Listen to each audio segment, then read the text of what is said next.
Meet Min Si-woo.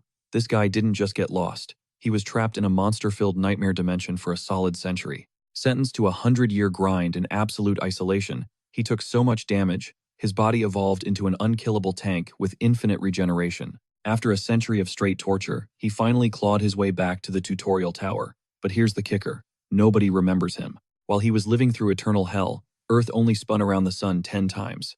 Talk about extreme time dilation. In this modern world, top-tier hunters are treated like A-list celebs. But our boy didn't come back to sign autographs. He came back to wreck shop. He speedran the entire tutorial, wiping every monster off the map in just 5 days. The world absolutely shook. Now, flexing decades of combat experience, he can literally leech skills from other players. That century in the abyss didn't break him. It forged a god. Suddenly, a voice echoes from the shadows, rambling about a fallen star that crashed into the demon realm 100 years ago. It warns him that his cheat code powers won't fly here anymore. The boss battle is starting. A massive dragon stares down the mortal, asking the ultimate question. What is your desire? Why are you here? Breathless, the kid keeps it real. He just wants to go home. He wants out. The beast thinks that's a hilariously Pradas, basic wish for someone who walked through fire. But it admits the kid's GPS was spot on. Fate led him exactly here. Then comes the plot twist. The dimensional crystal needed to leave isn't loot in a chest. It's physically inside the dragon's heart. Si-woo flashes back to the absolute misery he endured just to reach this moment. 100 years of fighting in a dumpster fire of a world, fueled by nothing but pure desperation to survive. The dragon, feeling a bit of pity, decides to grant him mercy by ending his pathetic existence with one shot. But Si-woo just smirks. About time we wrap this up. Boom. A blinding aura explodes from his body, launching him straight at the beast. The impact rocks the dragon. The monster panics, wondering what kind of dark, overpowered energy is suffocating him. He watches the kid's wounds vanish and assumes it's high-level healing. Nope. The dragon realizes too late that's not healing. That's instantaneous regeneration. With his HP bar fully refilled, Si-woo drops the gauntlet. Come rip my heart out if you can, or I'll do it for you. He gives the lizard a 3-second countdown, warning him. This isn't your average adventurer. The beast is frozen, stunned by the sheer audacity. And just like that, it's over. Si-woo crushes the dragon's skull with savage force. He counts to 1 and decides he's done waiting. One more clean hit and the titan crashes to the floor. Defeated. We finally see his stats. Min Si-woo, class, healer. Holding the crystal, he scoffs. Seems like a trash tier reward for a century of suffering. A voice snaps back, telling him to show some respect for the priceless artifact. Without hesitation, the guy tosses the dimensional crystal into his mouth and swallows it whole. Instantly, a magic circle lights up beneath him. He grins. Finally, earthbound. He's got students to see and a little brother to find. A flash of light swallows him. Next thing he knows, he's face-planting onto grass in a random forest. He wakes up woozy. That mysterious voice calls him a parasite, complaining about motion, sickness deep in its gut. Si-woo recognizes the portal lag and hopes the annoying voice gets digested along with the crystal. The internal voice asks if this is Earth.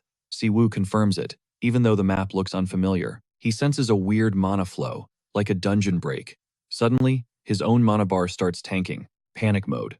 It's a side effect of the dimension hop. His power is nerfed down to 20%. He tries to keep his cool. He's still got skills, but a scream cuts through the air. A girl is sprinting for her life. An orc with a giant axe hot on her heels. She trips. Game over? Not today. Si-woo steps in, blocking the monster like it's nothing. With a hyped-up smile, he asks the girl, "Hey, this is Earth, right?" Confused, she nods. He asks for the year. 2037. Si-woo does the math. 10 years on Earth, 100 for him. Then he asks who the president of Korea is. Hearing the name, his face goes dark. He can't believe that scumbag made it to the top. The girl explains they're in the tutorial tower, the spawn point for all awakened hunters. She mentions the speedrun record is 3 weeks. Suddenly, a massive tiger troll slams down in front of them. She's freaking out. Min Si-woo just sighs. 3 weeks? That's painfully slow. Even with his stats debuffed, he shoves the girl aside and delivers a world-ending punch right to the beast's face. "Give me 5 days to wrap this whole thing up," he declares, oozing absolute confidence. Smash cut to a corporate office. A high-ranking boss is debriefing a squad that just made it back from the tower dungeon. The messenger drops a bombshell. There is an unregistered player ghosting the system and causing total administrative mayhem. The moment the boss sees the photo, his jaw hits the floor. He stammers out a name, barely able to choke out the question.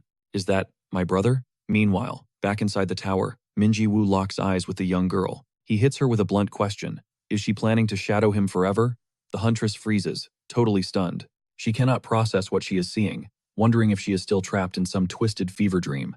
Because clearing the tower in just 5 days? That is technically impossible. Meanwhile, he feels a shift. His power is flooding back, steady and relentless, like it never left. Right then, a robotic system voice announces the end of the tutorial phase. It starts crunching stats and analyzing skill compatibility. The system tries to process his data and crashes. It literally cannot handle his power level. The hero cracks a smug, knowing smile. Suddenly, a blinding flash of light whites out the screen, and the exit gate swings open right in front of them. Without a backward glance, our protagonist strides into the light, leaving the girl trailing in his dust. She calls out for him to wait, but he is silent, telling himself he finally did it. He is back in Seoul. Outside in the lobby, a crowd watches the portal spit them out. The leader of the second squad steps up. He is confused by the commotion until a lackey informs him the gate just activated.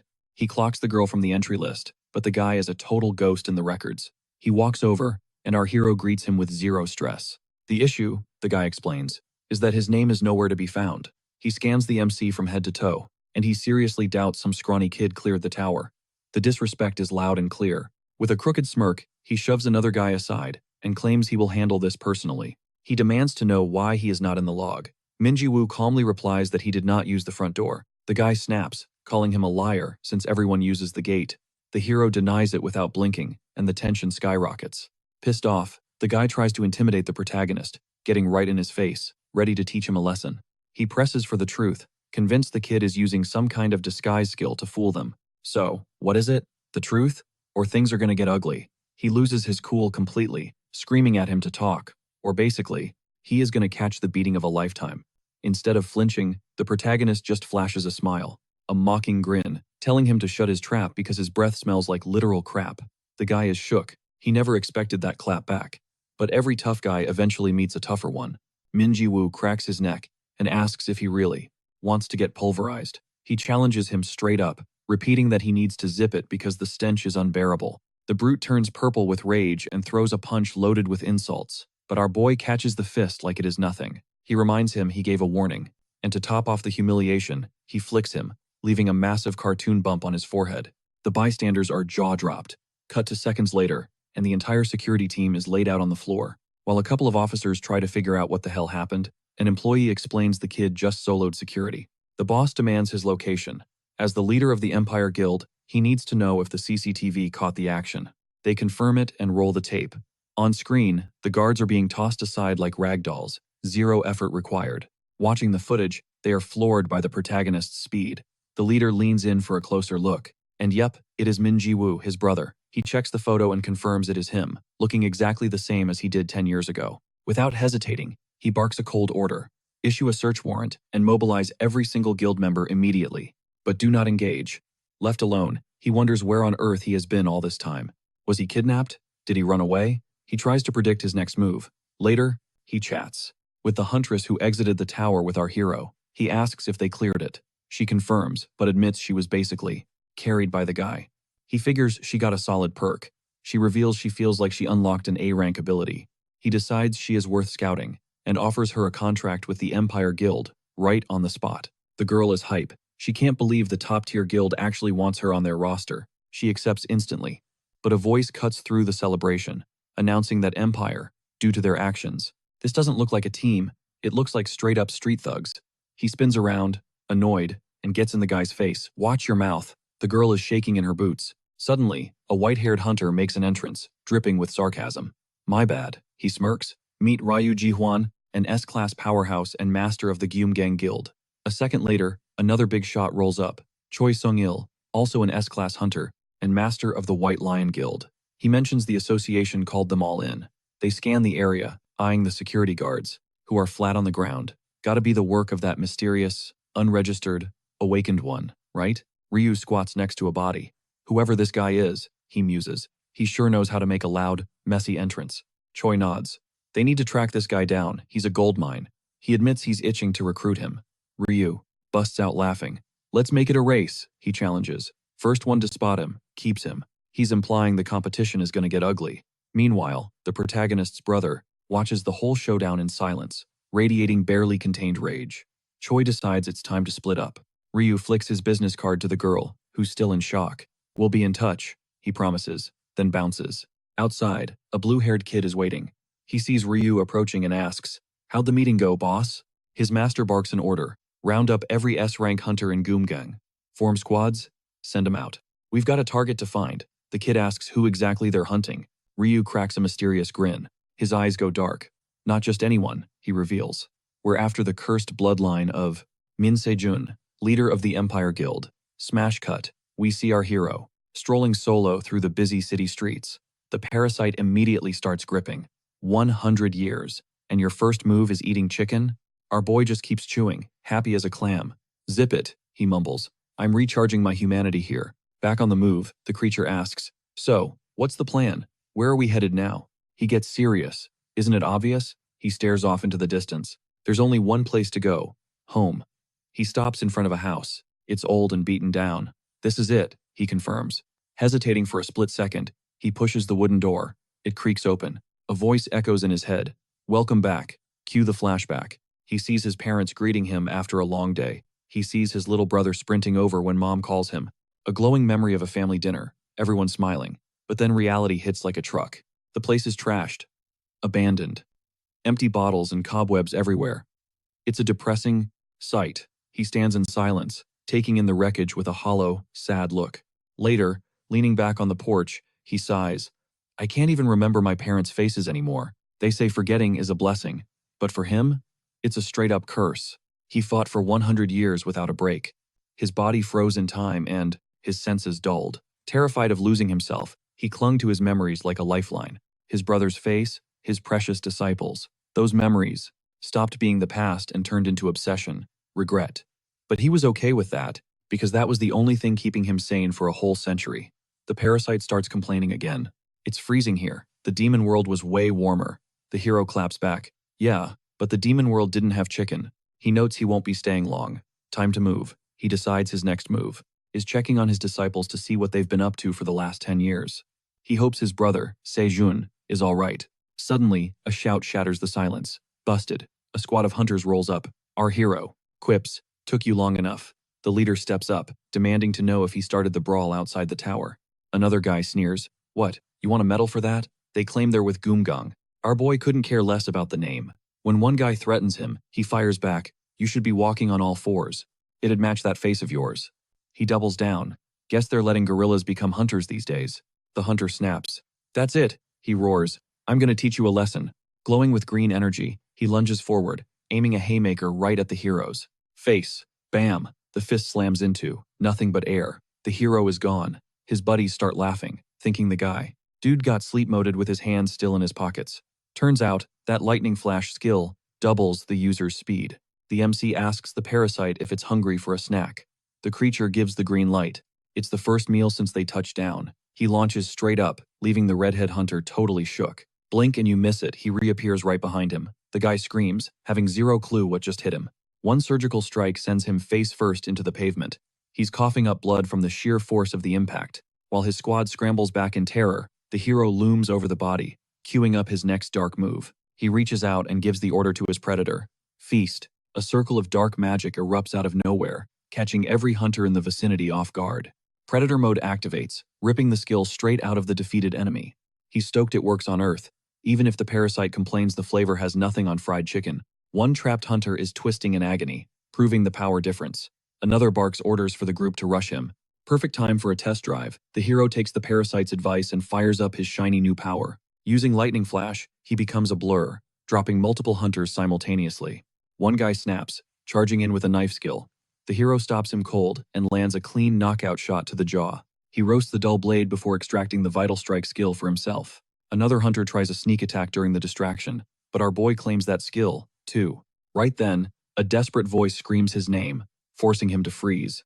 Cut to him holding a blade to a guy's throat, everyone else floored. His stare is absolutely lethal. The blade grazes the captive's neck just as Se-jun arrives, gasping for air. A memory flashes by for a split second. Relief washes over the hero's face. His brother just stares, totally bewildered. He recognizes him instantly. Se-jun? Bro, what are you doing here? Cue the flashback, rewind 20 years.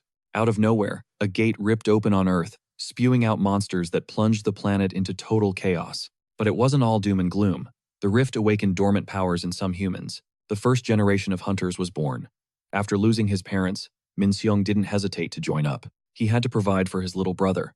In the memory, tiny Sejun asks why he's skipping school. Min Seong smiles calmly, saying he's starting work today. The kid looks down, heartbroken, asking if it's his fault. Big Bro reassures him fast, he just picked a career early. Sejun asks how long he'll be gone. The hero says goodbye, promising to speed run this and come back so he won't worry. Scene shift. Now, the MC is gazing up at his brother's insane new mansion, totally awestruck. He can't believe his eyes. Sejun shrugs it off, saying he just used the survival skills his big bro taught him. But internally, he admits the truth. He bought this place waiting for the day his brother returned. Min Seong gets hyped about having his own room, while Sejun thinks about the hell his brother must have endured. Moved by his tone, he confirms this is definitely the brother he knew all those years ago. He steps closer, anxiety bubbling up.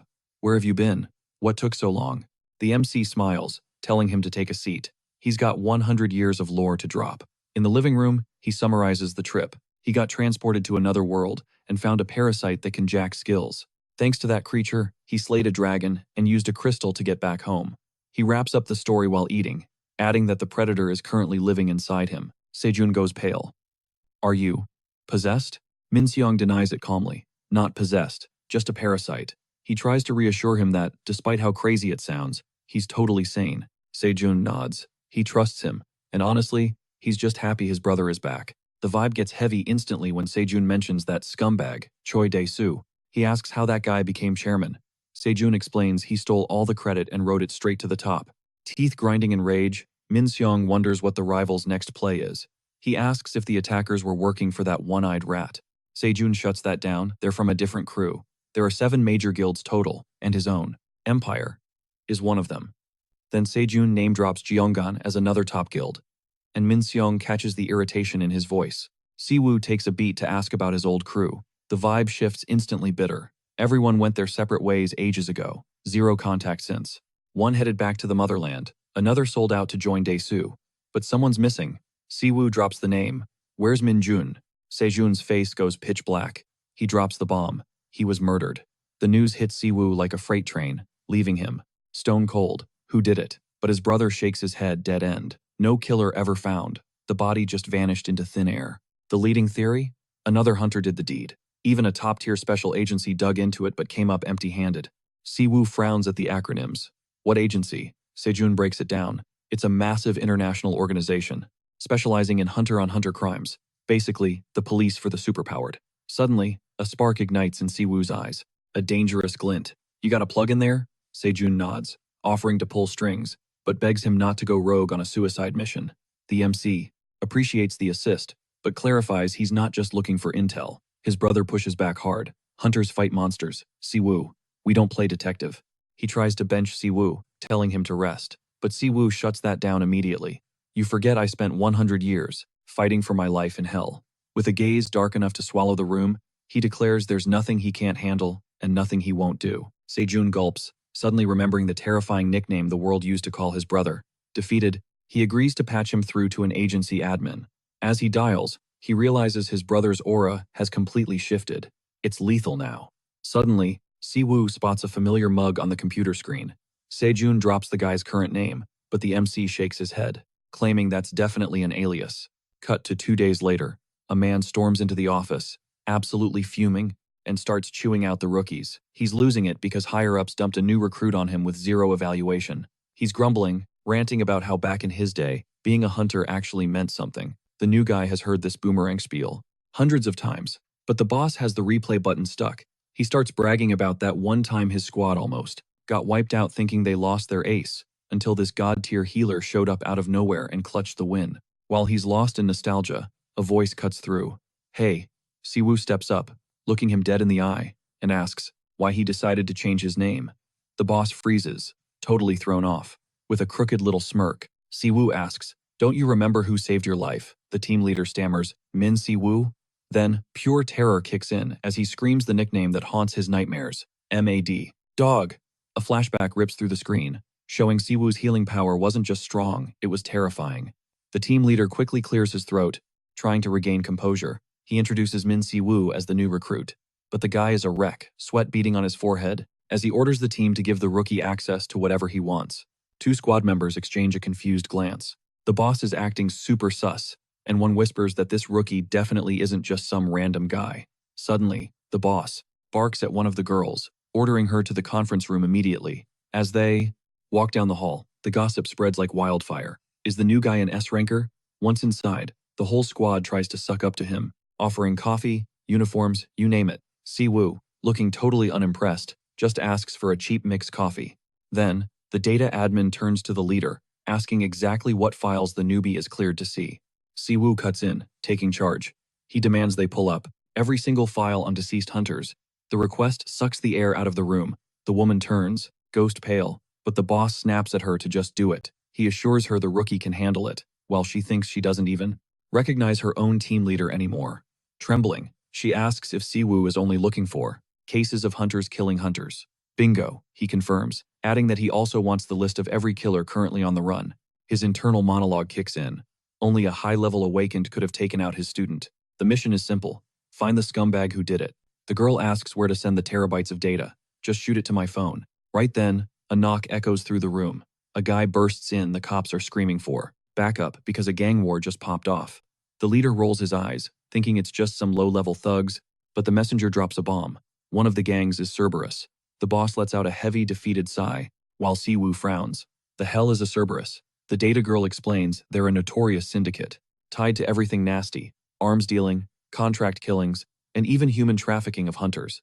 That catches his attention. Si-woo tells the leader, I'm in. Let's go see what these clowns know. The boss agrees instantly and bolts out the door. Si-woo is right on his heels. He throws on his jacket, cracking a joke that, as the rookie, he better keep an eye on his superior. Cut to a completely trashed bar, flexing a hollow victory. This guy thinks he's untouchable. Meet Kang-oh, the self-anointed invincible shield and second in command of the notorious Cerberus crew. Right on his heels, Jikin number 3 on the totem pole steps up, demanding his slice of the glory. Kang-oh claps back, telling him to earn his stripes by beating him first. Jikin swears he'll make it happen. But while the ego trip continues, a lackey asks if they can start tagging their turf. The boss roars out that starting today, this concrete jungle belongs to Cerberus. But the victory lap gets cut short by a bone-rattling explosion that launches a goon straight into the stratosphere. Jikin stumbles up, dazed and confused, scanning the smoke. He swore they had wiped the floor with everyone. Through the haze, our hero fumbles the agency acronym until the parasite inside him corrects the slip-up. HMCS. He steps forward, announcing himself as Hunter Police and demanding an immediate surrender. Jikin starts spiraling, mind racing. How did the cops pull up so fast? Completely under the radar? The gang leader sneers, spitting out filthy pig at the intruder, dripping with disrespect. Jikin freezes, pure horror washing over him. What did you just do? He stammers, warning that if this cop drops dead, their whole operation goes south. But the boss?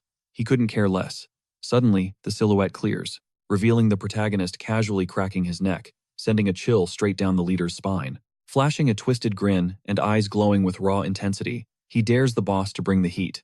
The goons whisper, realizing this guy is a total stranger. But Jikin catches something off about that stare. The boss can't figure out how the kid survived, but decides to double down and finish the job. With a furious roar, he triggers an armor buff, swearing he's going to put this pest in the ground for good. The whole squad rushes the hero, out for blood.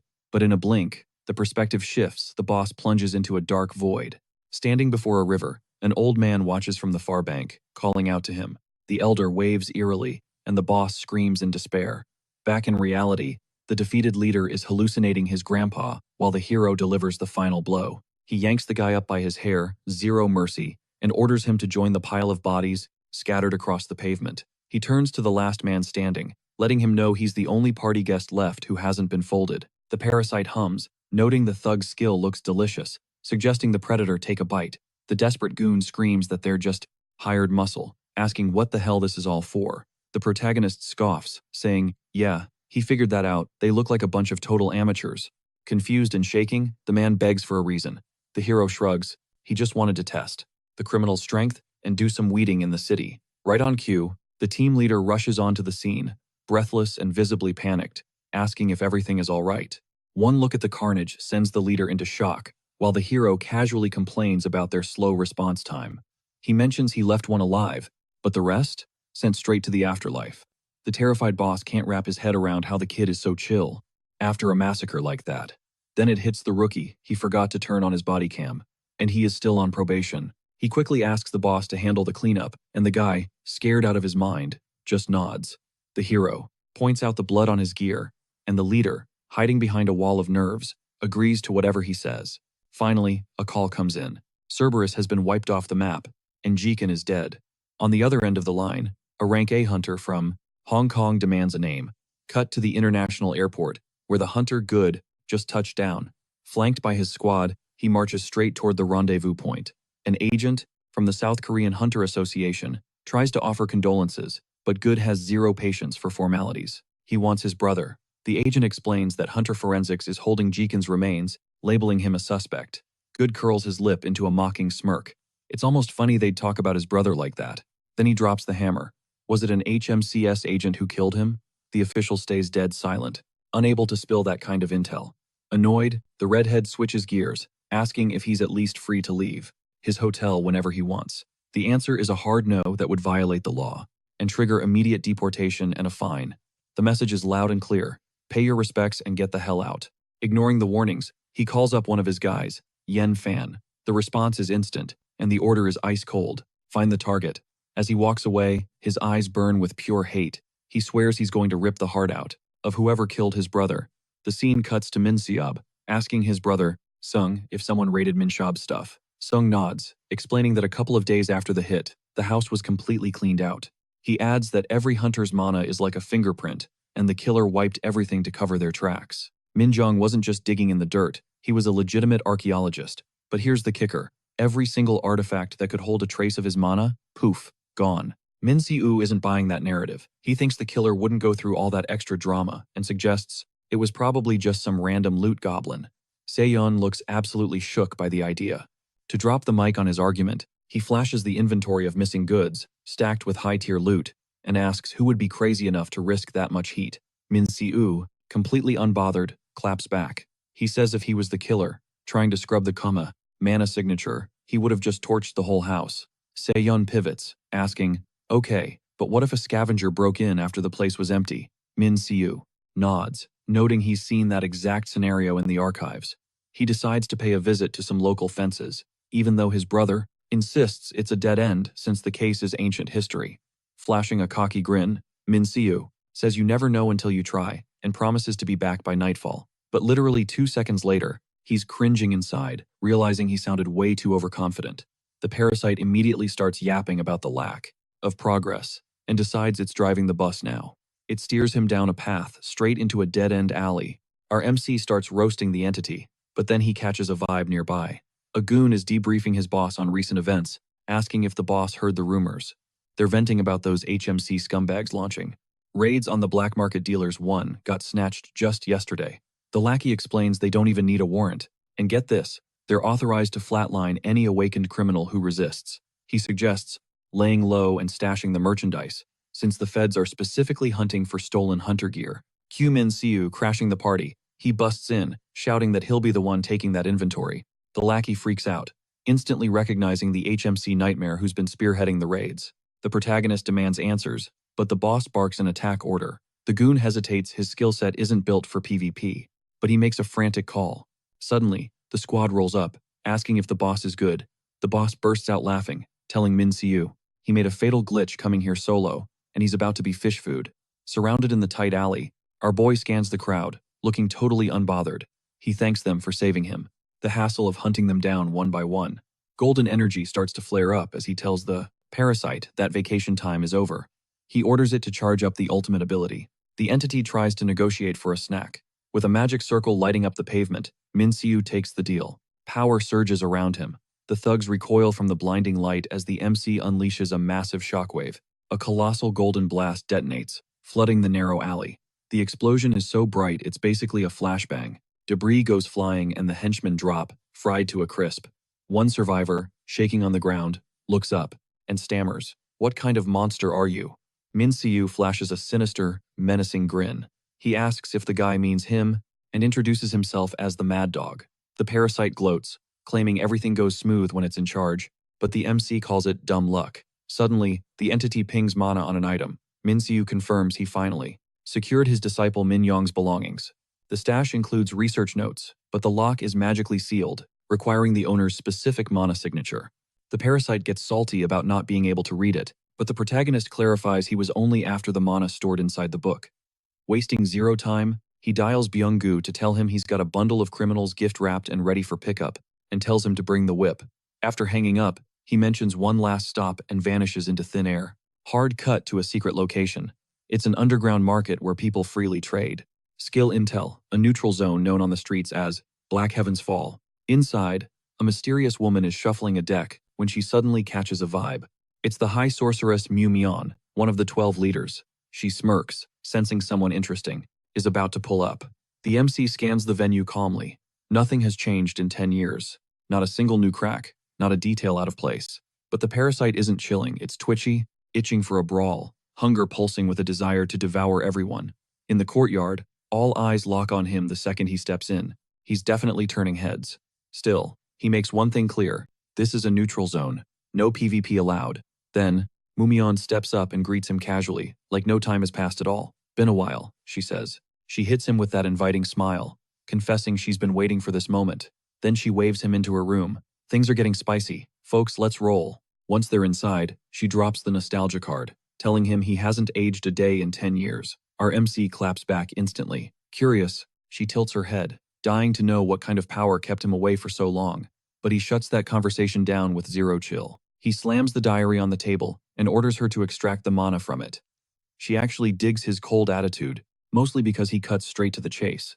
She accepts immediately. This is exactly her kind of gig. She sets up a chalice and a dagger, telling him to do the honors. Min-siu doesn't hesitate. He grabs the blade, knowing full well that reversing mana to its raw state is physically impossible, but he makes his move anyway. He slices his palm open and lets the crimson liquid drip right into the chalice. Her skill, Mana Recoil, kicks in to pull off a miracle. It's like trying to unbake a cake should be impossible. As she holds the book, we get a dark revelation. Skills like this break the laws of physics and use forbidden arts, which is exactly why criminals would kill for them, and why the authorities keep them on a tight leash. Myung finishes the ritual, praising the quality of his blood like a sommelier. The parasite, however, gets major bad vibes. She feels sinister to him. Min-siu thanks her for the compliment and drops a tip. A golden light flares in his hand. She asks if he's dipping out already. He shoots back that he's busy, but he'll be back. Myung lets out a little laugh. Still a man of mystery. She's definitely hungry for more secrets. Later, inside the car, the parasite swears he's never going back there. Min-siu asks why he's so pressed. It's ridiculous. She just took a few drops of blood. No big deal. Without wasting a second, he announces their next stop, the Ancient History Research Institute. Then he drops a bombshell. This is the exact spot where Min-jun was murdered all those years ago. The parasite starts freaking out about trespassing, but Min-siu clarifies the site is owned by the Empire Guild, so they're good. Face dead serious, he recalls how Min-jun's death shook the world, admitting the trauma still haunts him. But this time, he's locked in. He's going to find out exactly what went down on that fatal day. The parasite asks if he's really going to use that skill. He confirms it without blinking. He activates Mana Reminiscence, a top-tier ability that materializes emotions from a target's mana. The energy Myung extracted flows out of the small vial and floods the area. Images of the past start reconstructing before their eyes. The parasite complains, "Not enough. Mana, boss." The resolution is trash. The protagonist corrects him. It doesn't show 4K video. It shows emotions. He analyzes the scene with a grim expression. Min-jun was a tank. He wasn't weak. If he went down solo, and that fast, the killer had to be on a god-tier level. Suddenly, the ghostly image of the fallen Min-jun whispers something. Min-siu strains to hear. Order of V. He wonders if it came from a VIP. The scene shifts, revealing the silhouette of a mystery assailant, hidden under a dark hood. But the projection reveals a twist. It wasn't a VIP. The orders came from someone way higher up the food chain. The MC wonders if Min-jun was double-dipping with another organization. The parasite, let's call him Predator from now on, asks if he's okay.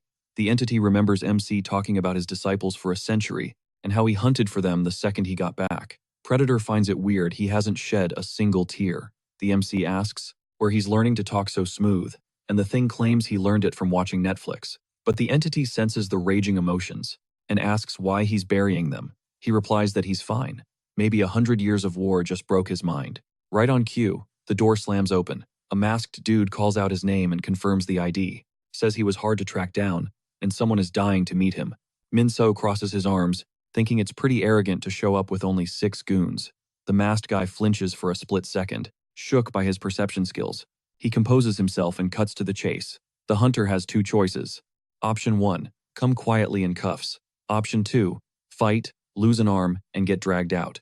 MC says he prefers to be tied up and raises his fists in fake surrender. The leader takes the bait and orders one of his lackeys to cuff him. The henchman steps up like a good soldier, but suddenly a dark shadow smacks him out of nowhere. A scream of pain rips through the air. Minso smirks. He plans to use his bare hands to wreck the whole squad. Predator laughs, warning them they just walked into a trap. The rest of the goons, absolutely triggered, charge forward, screaming that the MC is finished.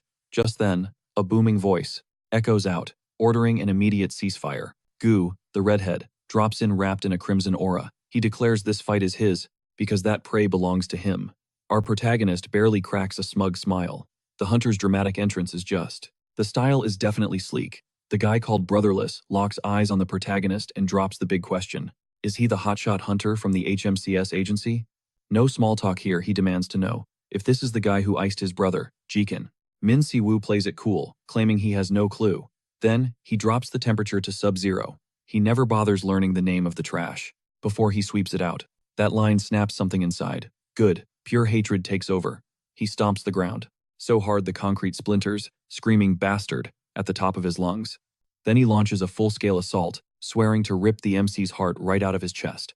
The hunter unleashes a devastating strike, nothing but raw, unchecked power. But Min Si-woo catches it with a smirk. He actually compliments the guy, at least he's got A-rank power. Good freezes, totally shook. Is that a healing skill? Is Si-woo just a healer? Blind rage pushes him to strike again, throwing a flurry of rapid-fire punches, while screaming for that dirtbag to just die already. His lackeys are watching from the sidelines, struggling to process the scene. One yells for the squad to quit staring and jump him. But before they can move, Min Si-woo flickers into existence right in front of him, in a literal blink, warning the small fry to back off. Then he weaves through every punch with minimal effort, making it crystal clear. He won't let anyone ruin his playtime. Good is losing his mind. The protagonist read every single attack vector and dodged with surgical precision. It hits him. This guy isn't just strong, his perception stats are way higher than he anticipated. He decides to go all out, but Min Si-woo casually snatches one of the goons, and while crushing him without breaking a sweat, he lays down the law. You do the crime, you face the consequences, 0 exceptions. He confirms he took Jikin out, declaring the only ones who deserve tears are the civilians, his brother tormented. Not good. That breaks good. He roars, demanding to know if every criminal deserves a death sentence.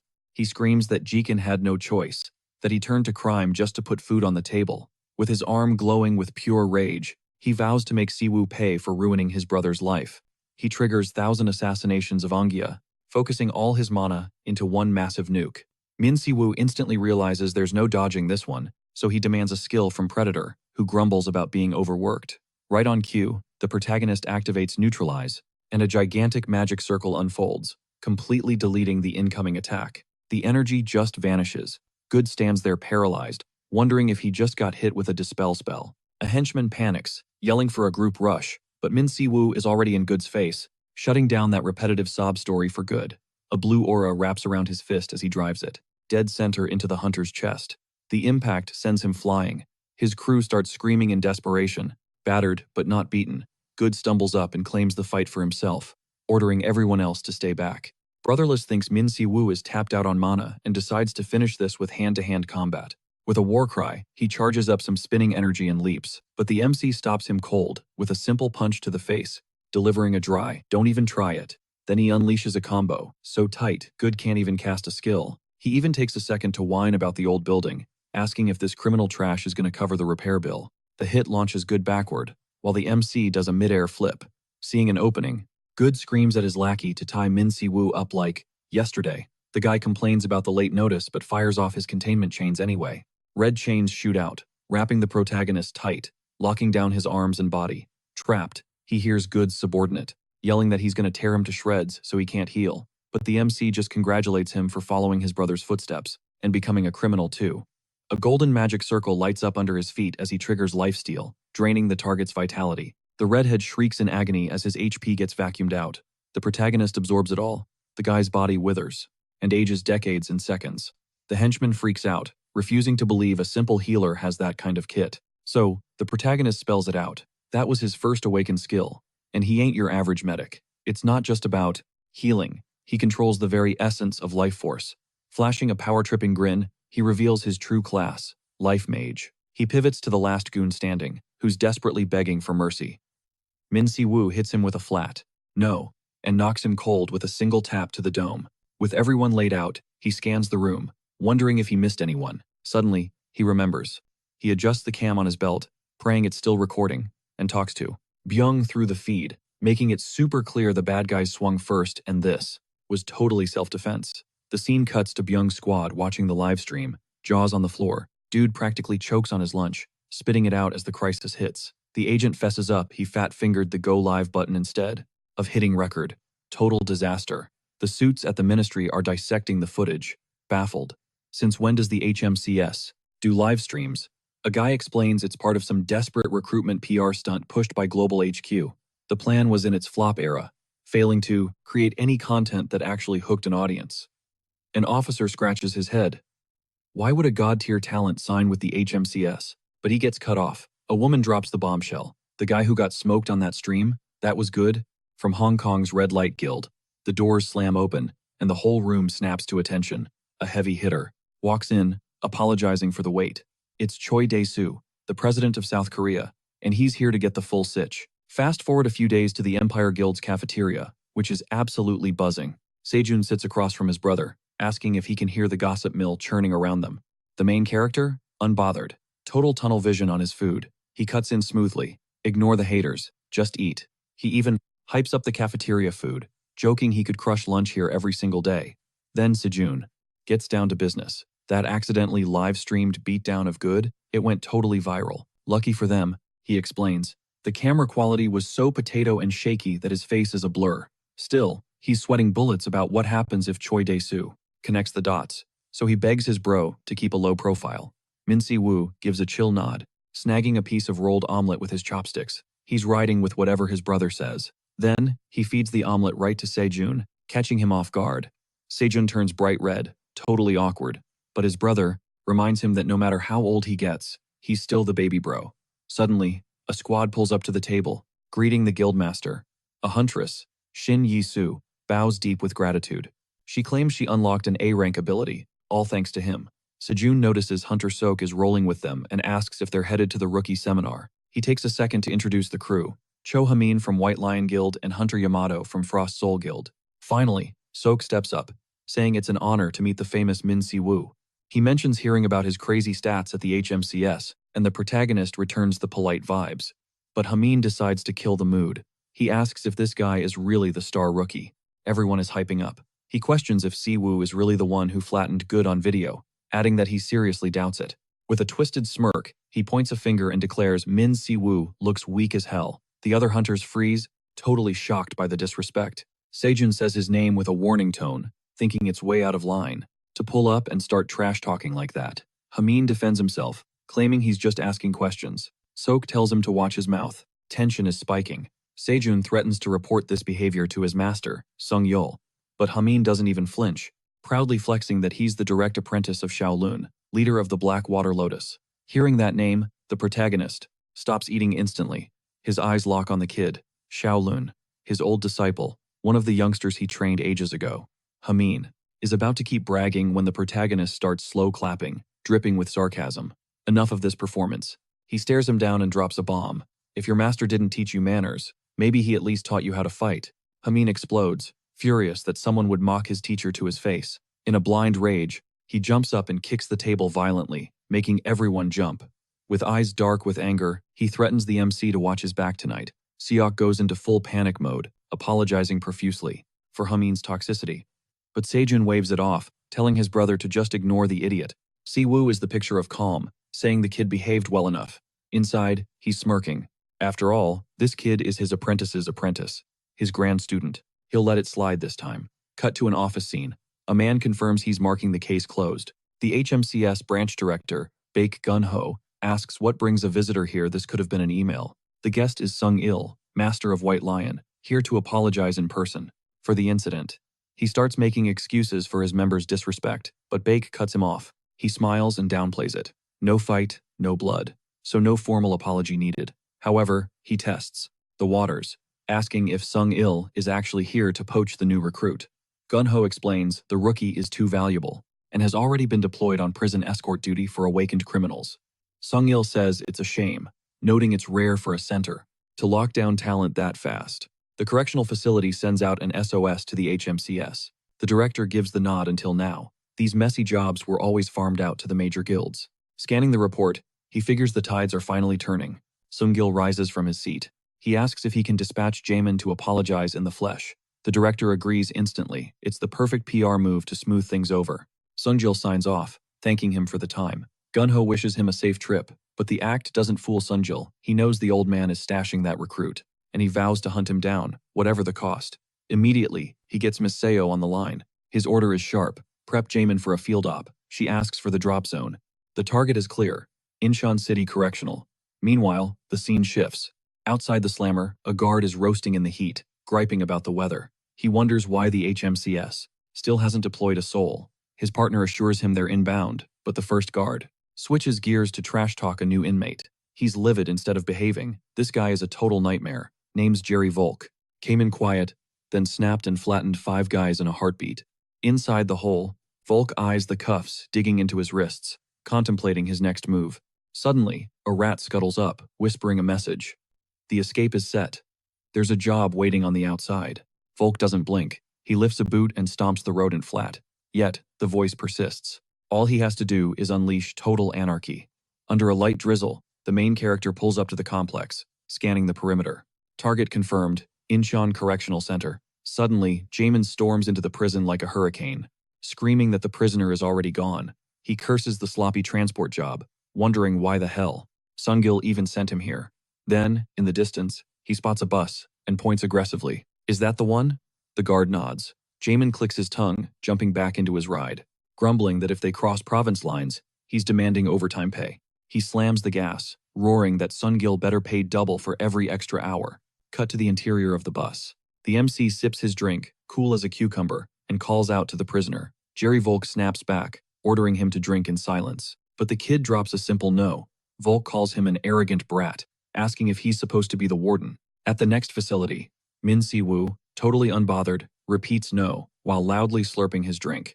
The prisoner pegs him for a rookie, doubting he can handle this solo. Min Si-woo shoots him a look of pure boredom, and asks if he's actually someone important. Volk lets out a surprised wow at the sheer audacity and zero fear. He can't fathom how the kid got this gig without knowing who he is. Min Si-woo replies that the only thing he knows is that he talks way too much. That ticks the man off. Volk starts bragging before leaving. He crushed 5 awakened prisoners, and he did it while wearing heavy-duty restriction gear. Min Si-woo asks why they'd send a rookie to escort such a powerhouse solo. He drains his cup and drops the truth bomb. They sent him to die. Instantly, a massive explosion rocks the highway, engulfing the bus in a roaring fireball. The impact launches the vehicle off the road. It flips and crashes into the grass. Outside, a young man surveys the wreckage and asks his master if the blast killed him. Suddenly, Volk kicks through the twisted metal frame, screaming at the old miserable geezer that he's out. He emerges from the debris, furious, asking if they were trying to kill him too. The old man scoffs, saying the gray wolf wouldn't die from something so petty. Volk tells him to shut his mouth. The disciple confirms he took care of the guard, noting his brain must be drowning in coffee and blood by now. The camera zooms in on Min Si-woo's hand, limp and motionless next to his spilled cup. The boy starts unlocking the cuffs, warning him to freeze since it's monotech. With a sharp click, the restraints shatter, and the prisoner is loose. Volk celebrates the relief, but a voice cuts in, ordering the criminals to freeze. Jaemin hits the scene, scanning the carnage. He instantly realizes the bus took the sketchiest route possible. He mocks the rookie. Sung-il bet on the wrong horse this time. Cracking his knuckles, he demands to know which organization they work for. The kid recognizes him immediately. A+ rank Hunter Jamin, from the White Lion Guild. The master senses they're alone, and Volk takes it as a perfect warm-up. Jaemin charges in, annoyed. Volk holds his stare, asking why they should answer. Then, he triggers his ability, and morphs into a massive, raging gray werewolf. Jaemin is caught off guard by the transformation. Man or beast, it makes zero difference. He triggers Relentless Assault, coating his entire frame in a gritty layer of crimson mana armor. Skill active, he lunges at the werewolf, unleashing a brutal, high-speed combo of strikes. The creature tanks every single hit. The beast knows this fight would be hell if he were solo, but Jamin is totally clueless. His fists connect clean, dealing raw damage. Yet, the monster stays vertical, soaking up the punishment like a sponge. He even trolls him, asking if this weak sauce beatdown is just a massage to celebrate his freedom. The old-timer decides they're wasting daylight, and barks at the young guy to wrap this show up now. The kid complies, whipping out a neon-pink energy bind that snares Jamin with the 10-headed snake. Jamin scoffs, asking what he plans to do with that toy reptile, but the snake lunges, coils tight around his torso, and locks him down, leaving him cursing the skill. Seizing the opening, the werewolf lands a devastating haymaker, sighing that he expected way more. He roars that in the underworld, spoon-fed hunters like him are nothing but worm food. Jamin claps back, saying the wolf talks a lot of trash for someone who needed a handicap match to win. Volk delivers a savage boot to his face, replying that it's called having a high IQ, he should have waited for backup. The old man cuts the chatter, time is up. He orders Volk to zero the hunter immediately. The werewolf charges energy for the kill shot, and asks for any famous last words, clarifying he doesn't actually care. Jamin grits his teeth, terrified this is where he dies helpless. Suddenly, a massive golden explosion erupts from the earth, launching everyone sky high. The Beast Boy screams in agony as the ground quakes beneath the impact. A split second later, Min Si Woo drops in, asking if Xiaolong was the one who taught him to tap out so easily. Jamin, totally shook, wonders how the hell he survived that bus explosion.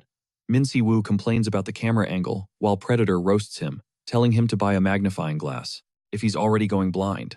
Volk can't believe the guy is breathing, and the old man realizes this kid's ability is built different. Jamin screams in desperation, telling him to stay down and wait for the cavalry. But Min Si Woo starts listing his crimes, sentencing him under the authority of an HMCS hunter. Wrapped in a golden aura, with a sinister grin plastered on his face, he drops the final verdict. Summary, execution. Min Si Woo wastes 0 seconds, announcing with absolute authority that all 3 have been judged. The sentence is crystal clear death. Cut to a new scene. A man is explaining to Xiaolong's apprentice that the Asura skill isn't just some basic impact move. Right after, he clasps his hands, manifesting a red magic circle that pulses with ferocious intensity. The raging creature charges forward, screaming, but the protagonist is already locked and loaded. His fist slams into the monster, shattering its jaw with a brutal crack. Then, he calmly clarifies, this isn't a blunt force technique, it's a piercing skill, one that skewers the enemy while cloaked in a red flash. The apprentice freezes, totally stunned. He screams that, that's Master Xiaolong's signature move. The monster gets launched through the air, and Min Si Woo comments that he needs to drain its blood first to tenderize the meat. Suddenly, another guy unleashes a lightning attack, shouting the skill name, Mahoraga, but an old man sidesteps the strike effortlessly, leaving the attacker completely dumbfounded. The protagonist eyes the old guy's power with genuine curiosity, and Predator, having 0 chill, asks the Prota if he can eat that. He clarifies it's just a magic scroll. Predator whines, calling it total junk food. The apprentice, fuming, demands answers from Min Si Woo. He wants to know how he's spamming his master's ability. But Si Woo has 0 patience. He grips the kid's face tight, making him scream in pain. Instantly, the old man appears, shrouded in a dark aura, warning the kid not to twitch a single muscle. He threatens to crush his soul using a gravity field. The tension spikes, but Min Si Woo barely cracks a superior smile, asking if that was supposed to be a threat. Then, the old man proposes a deal, they walk away, in exchange for the hostage's life. He tries to convince the kid it's the best play for everyone. Min Si Woo digs in his ear, looking bored, and dismisses it as nonsense. He wants the loot this mission promised. He adds that the apprentice can bolt if he wants, but the kid yells that he's stuck there. The old man, confused, asks if they aren't on the same team. Min Si Woo says, nope. Hearing that, the old man's eyes go wide. Something doesn't add up. Min Si Woo. He closes the distance, getting right in the guy's face to demand the name of his assassin syndicate. The target stiffens up, barking back, who are you and what do you want, as he preps a counterattack. Min Si Woo shoots him a look cold enough to freeze hell over and warns him not to make him ask twice. Panic sets in. The old geezer unleashes a storm of electric power, screaming at him to back off. Our protagonist doesn't even blink. He channels raw Azure energy and blasts a shockwave straight at him. The impact swallows the old man's lightning whole. The guy can't process how he just got overpowered. Inside Sibu's head, the Predator skill comments that dinner just got a flavor upgrade, and Min Sibu checks his stats, mana is back up to 40%. He smirks at the old timer, telling him to just pack it up and enjoy his final seconds. The man refuses, hard, Betray the organization? Never. Not happening. Then the apprentice drops the intel. They're bound by a silence pact, linked directly to their mana. Suddenly, Volk enters the chat, the werewolf looking like he went through a meat grinder. The old man curses him out for taking so long. Min Sibu just lets out a dry chuckle, asking if that's their best shot. Scared to die? He flares a toxic green aura, telling them, "Trust me, you get used to it after the first few times." The elder screams at Volk to make a move. The beast tells him to shut his trap. Eyes blazing, the werewolf growls that he doesn't care if he dies, as long as he rips Sibu to shreds, but the apprentice steps in, blocking the attack. "You shall not pass." Sibu flashes a grin. Finally, a fair fight. He yells that the monster should have stayed in the ground, but the creature snaps back. Party's just starting. With his face shadowed, Min Sibu whispers his ult. Wind slash. Boom. A colossal tempest slams the beast, sending the whole squad flying like ragdolls. Next thing you know, he's got the old man by the throat, voice drop dead icy. "How's it feel?" He answers his own question. "Feels like dying by inches, right?" The old guy screams as the protagonist's grip tightens, ruthlessly choking the life out of him. Sibu looks straight evil. "How many more deaths will it take for you to spill the truth?" The apprentice loses it, screaming, "What kind of monster does this?" Sibu snaps the kid's arm without hesitation. "Guess one death wasn't enough for you." The kid freezes in horror. He realizes Sibu is healing them just to torture them on loop. Infinite respawn glitch, but for pain. Round 3. Sibu asks again, "Who do you work for?" The apprentice breaks, begging the old man to talk. Finally, the elder wheezes out a name, Beast. A satisfied smile cuts across Min Sibu's face. "Gotcha. That's the organization he's been hunting." Suddenly, the old man clicks on why Sibu's moves felt so familiar. The realization hits like a truck. He screams, "You're the Mad Dog, one of the 3 Supreme Masters who vanished ages ago." Info secured, Min Sibu leans in, close to the battered body. Let's cut to the chase. He charges a monosphere in his palm, eyes locked on the apprentice. "Do you know the snake-faced scumbag I'm looking for?" Here's the twist. Beast isn't just some street gang. It's a straight-up league of assassins, dedicated exclusively to hunting hunters. In the underworld, they're royalty. Total influence, lethal skills, and a zero-failure record. The old man spills his guts. He was a first-gen hunter, forced into the fold with no other choice. He explains the Silence Pact, an ironclad tradition, to keep secrets among comrades, an unwritten rule binding every member until death. For 15 years, he served without blinking, convinced he'd die for the cause. But Sibu's endless cycle of death and resurrection broke his spirit. He finally waved the white flag. Then the apprentice drops a bombshell. The target's codename is Black Mamba. It all fits. And get this, he confirms the guy is definitely part of the crew. Min Sibu makes a face. He finds the alias totally cringe and asks, "That trash works for you?" He fires back another question. He wants to know if they were behind Hunter Min Jung's death back in the day. His aura turns heavy, suffocating, demanding an answer. The apprentice hits the floor, writhing in pain, crushed by a killer instinct so intense. He can only wonder what kind of demon is standing in front of him. The old man clarifies that members operate in cells they don't even know each other. Their only job was breaking Volk out of prison. Also, Beast expects him at a biennial meeting in 1 week. Desperate to survive, the assassin coughs up the coordinates. This guy is literally kissing the dirt, prostrating on the ground and begging for his life, desperate for the master to take them in as servants. The Shaolin apprentice looks like he's about to throw up, screaming that there is absolutely no way this is happening. He's pleading with Min Si-woo to reject them, but the MC catches a tiny detail: the kid just called him boss. The kid breaks it down. Using the Asura art means Si-woo knows his master, so they gotta be tight, or at least friends. Maybe he even taught the master. He offers to be an apprentice too, but Si-woo cuts him off, clearly annoyed. Zip it. Si-woo eyes go cold. He needs intel on Black Mamba, not a fan club. But then, the realization hits him: if he lets these guys walk, the Beast Assassin Guild finds out he exists. And that's a massive problem. Suddenly, he flips the script and takes the deal, leaving the apprentice totally confused. The old-timer is hyped, thanking him profusely, but Si-woo raises a finger. One condition: absolute, undying loyalty. They have to take the mana oath. Volk starts tweaking, yelling that it's basically a slavery contract, but the old man shuts him down instantly. Quiet, unless you have a death wish.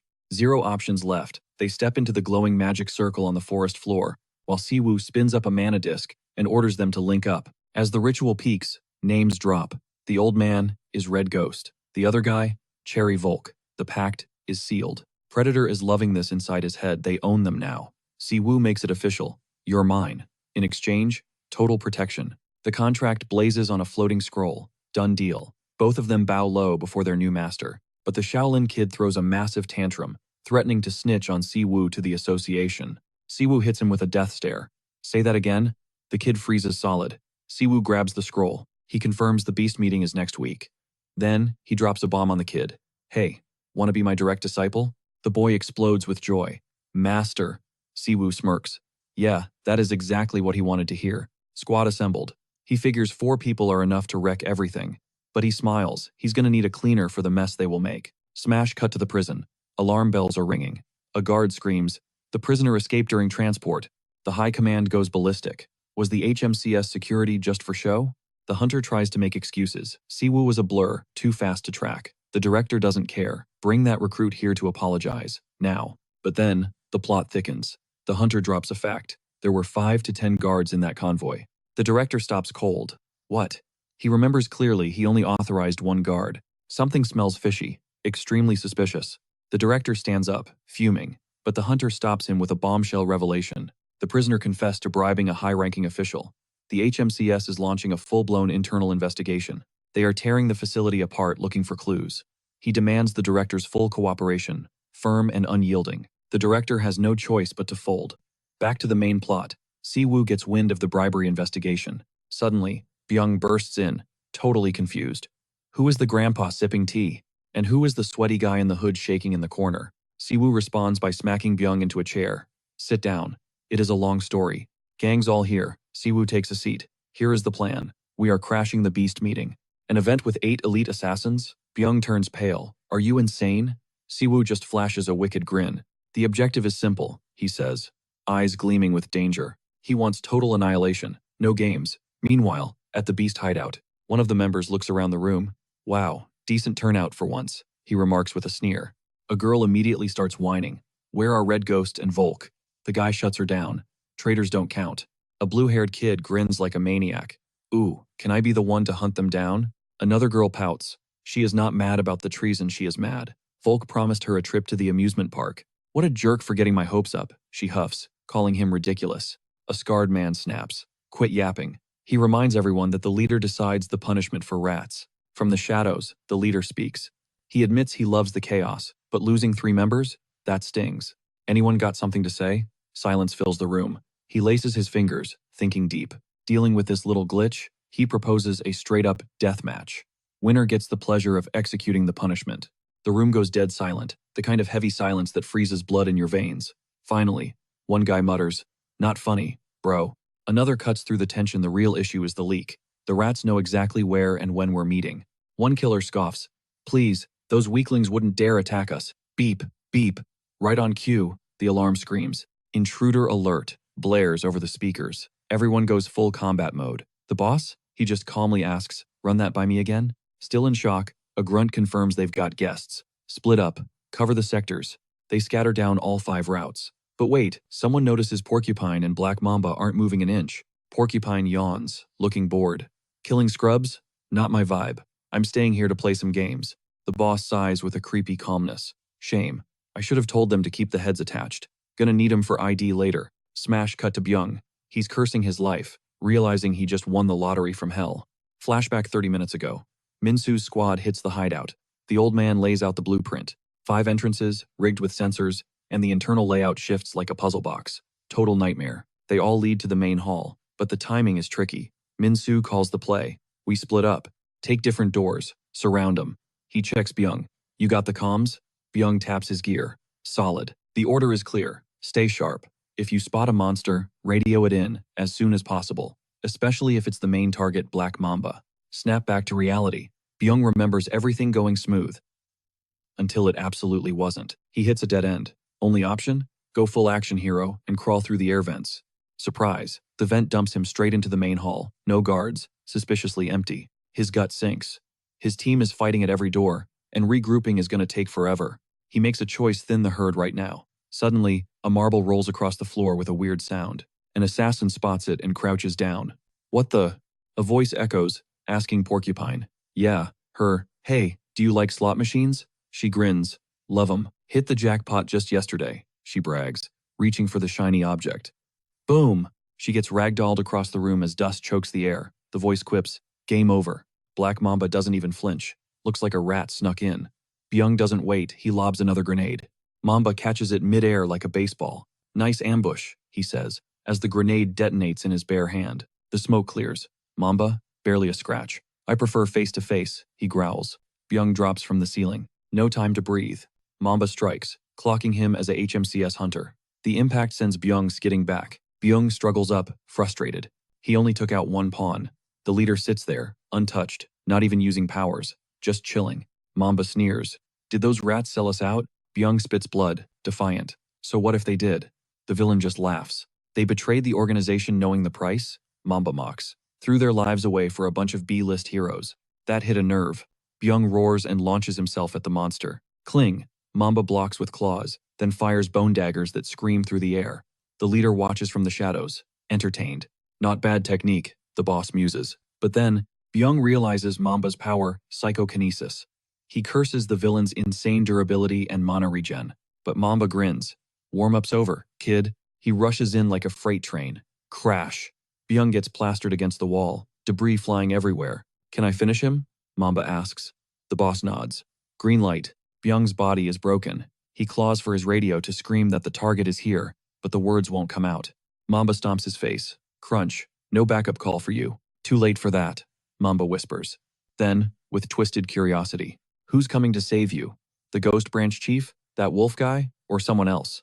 He smiles. "Maybe the whole squad came to die." The snake villain coils, ready for war. He stands tall against the intruders. He thinks he's in control, until another explosion rocks the foundation. He freezes, totally caught off guard. He didn't expect the whole squad to pull up. Then he locks eyes with them, the beast killers. They got wrecked. Honestly, it was embarrassing. The leader is losing it, swearing he hired top-tier talent, dropped faster than flies. But Black Mamba isn't buying it. He scans the bodies. Those wounds tell a completely different story. This was a straight-up brawl. The team is standing tall, but they're banged up. Those alternate routes took a toll, and it shows. He admits it's sus that Tiger and Grizzly went down so fast. Then boom, he stomps the ground, shaking the entire room. Concrete cracks and debris floats up, swirling like a shield to freak them out. But Jamin? He is done with the monologues. "Shut your mouth." Jamin explodes in a crimson aura, launching himself forward for a reckless, fury-fueled strike. Black Mamba blocks it like it's nothing. White Lion Guild Hunter. Huh? He glides backward, smooth as silk. "You're not HMS. What's your business here?" But as he retreats thud, he bumps into someone. "My bad," he mutters. "Clumsy me." Down on the floor, the old man hacks up a lung. "None of this makes sense," he wheezes. The villain laughs. "You call this teamwork? It's pathetic. Your stats are all over the place. Zero synergy." Black Mamba narrows his eyes. "Who's pulling the strings here? Who assembled this ragtag suicide squad?" Enter Min Sigu. He strolls in, dragging an assassin by the hair like a sack of trash. Message received. "We own this room." Jamin blinks. "How'd you get here so fast?" Simple answer, the master. He showed up mid-fight, barked orders to rush the center. Probably did the same for Volk and the old man. The plan changed. Just hold the target. Volk grunts, annoyed. "Taking down an A+ rank alive? You're asking for a miracle, kid. Especially that slippery snake." The old man nods grimly. Black Mamba. Shapeshifter. Insane speed, brutal strength. Did they walk into a trap? Or is the enemy leader playing 4D chess? Crow watches from the shadows, eyes narrowing. Something's fishy. Clack. She slams her staff down. A glowing rune burns into the floor, tracking spell active. She points at Volk. "Bag the snake," she commands. The werewolf groans about the workload. Jamin leaps in for a cheap shot, but Mamba isn't having it. Crunch. Mamba slams Jamin into the concrete with a ruthless stomp. "Game over?" "Not yet." The old man snags him with magic. "You're grounded until the master gets here," he warns. Skill activated. Binding formation. Glowing mana chains erupt, locking down every enemy in the room. Even Crow gets wrapped up in the old man's steel web. "Struggle all you want," the old man boasts. "That's a legendary tier bind. You're not going anywhere." Crow smirks. "Your new boss has style, traitor." Then, snap, she shatters the chains like they were made of glass. The old man's jaw hits the floor. Impossible force. Suddenly, whoosh, the porcupine assassin comes flying back into the frame, leaving Byung paralyzed in shock. Black Mamba decides he's bored, ripping his own chains apart. Clock's ticking. Idiots. Reinforcements are inbound. "We scrub this place clean." He triggers his ultimate. Draconian transformation. Scales ripple over his skin. A massive lizard man stands there, hissing one command. Just die already. Jaemin yells, Byung, your ribs are toast. They're shattered. Normal steel won't cut it against this thing. The strategy shifts instantly. Don't engage, just run and dodge.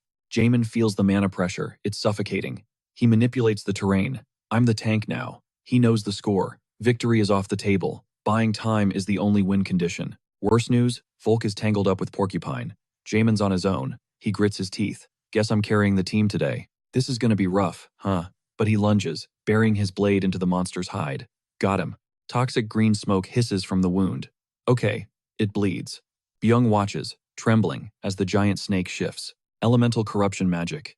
The air fills with spectral daggers. Then the villain spins, tearing the very floor apart. Debris rains down like meteors. Jaemin screams, Byung, heads up, 12 o'clock. A massive boulder is plummeting straight for him. Rookie mistake, the creature sneers. Never turn your back.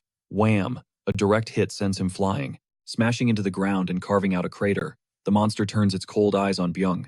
You, official hunters never learn, do you? A massive claw wraps around Byung's throat, lifting him up.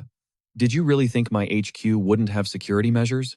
Across the room, the assassin is relentless, slashing at Volk. Why won't you just die? Then, the other shoe drops. The floor isn't just concrete, it's a minefield. Tracking spells, self-destruct runes. Your fate was sealed the second you stepped into my den, the villain growls. He sighs, tightening his grip. I'm bored now. Stop squirming and die quietly. Suddenly, the air shifts. The monster's survival instinct screams, danger. He releases the chokehold and leaps back, just missing a lethal strike from the shadows. Enter the protagonist. He stalks toward the beast, leaving Byung speechless. Crack. One brutal, decisive blow that screams, I run this show. A wicked grin stretches across his face. Finally found you, you slippery bastard. No warning, no hesitation. Porcupine lunges, looking for the kill, but she doesn't even make it halfway. A web of jagged lightning snatches her midair and slams her into the concrete. She's out cold. The beast leader watches, stunned. This guy didn't just break in. He dismantled every single magical trap in the hall. That security system cost billions, gone in seconds. Min Si-woo stands there, calmly charging his energy, while Predator tosses out a lazy insult. To Si-woo, the leader's magic was child's play. And honestly, it was. Nullifying millions of dollars worth of spells without breaking a sweat? That's god-tier status. It's exactly why Crow looks like he just saw a ghost. Black Mamba finally reacts, blocking an attack while whining about the loud entrance. He admits he was caught off guard. He locks eyes with our main character, and the pieces click. He points a shaking finger. This is the villain who wiped out his entire hit squad. Si-woo is actually offended. Being called a villain by a literal assassin? The audacity. The beast leader turns to Mamba, asking if he messed with the wrong people. Mamba denies it, but the monster reads the room instantly. This reeks of revenge. Si-woo nods sharp guess. Tracking this guy was a nightmare since he never leaves traces. So yeah, it's definitely payback. But before ending him, Si-woo needs answers. He strikes an overwhelming blast of power, detonates, sending Black Mamba flying across the room. Mid-air, the assassin tries to figure out who the hell this guy is. Si-woo commands him to shut his mouth. From the sidelines, the beast leader watches the beatdown unfold. She's wondering what kind of monster she's dealing with. Mamba is spiraling, he never imagined. Someone could reflect his own magic back at him. He can't comprehend how he was found, or how this guy moves with such glitch-like speed. Bam! Another hit. The assassin spits a mouthful of blood, admitting he's never faced a fighter like this in his life. He prided himself on knowing every elite hunter in the game. But this guy? He's a total ghost. Si-woo unleashes a terrifying dark aura. Mamba screams, asking what he wants. Si-woo answers by stomping directly on his spine. He still doesn't get it. Si-woo grinds Mamba's face into the floor tiles, reminding him who's in charge. Another stomp to the back, warning him to stay quiet unless he wants to die by accident. The assassin gasps, begging for mercy. Si-woo grabs his jaw and gets straight to business. Higher than the VIPs. His eyes are burning with rage. Who ordered the hit on Minjun? The name freezes Mamba in place. He flashes back to the historian, Minjun. A nervous chuckle escapes his lips. So, Min Si-woo was connected to that kid? Our MC is out of patience. Talk now, unless that contract loyalty is worth more than his life. Gathering his last scrap of courage, the assassin nods. It is. He reveals a glowing magic seal on his tongue. Even if he spoke, Si-woo's ears would melt before he heard the truth. He spits on Si-woo, flashing a sick, twisted smile. A pro never gives up a client. That's the last straw. Si-woo wipes the spit off his cheek, absolute fury radiating from him. If he won't talk the easy way, he'll talk the hard way. Siwoo flares a golden healing aura. Mamba's eyes go wide with horror. You're a healer too?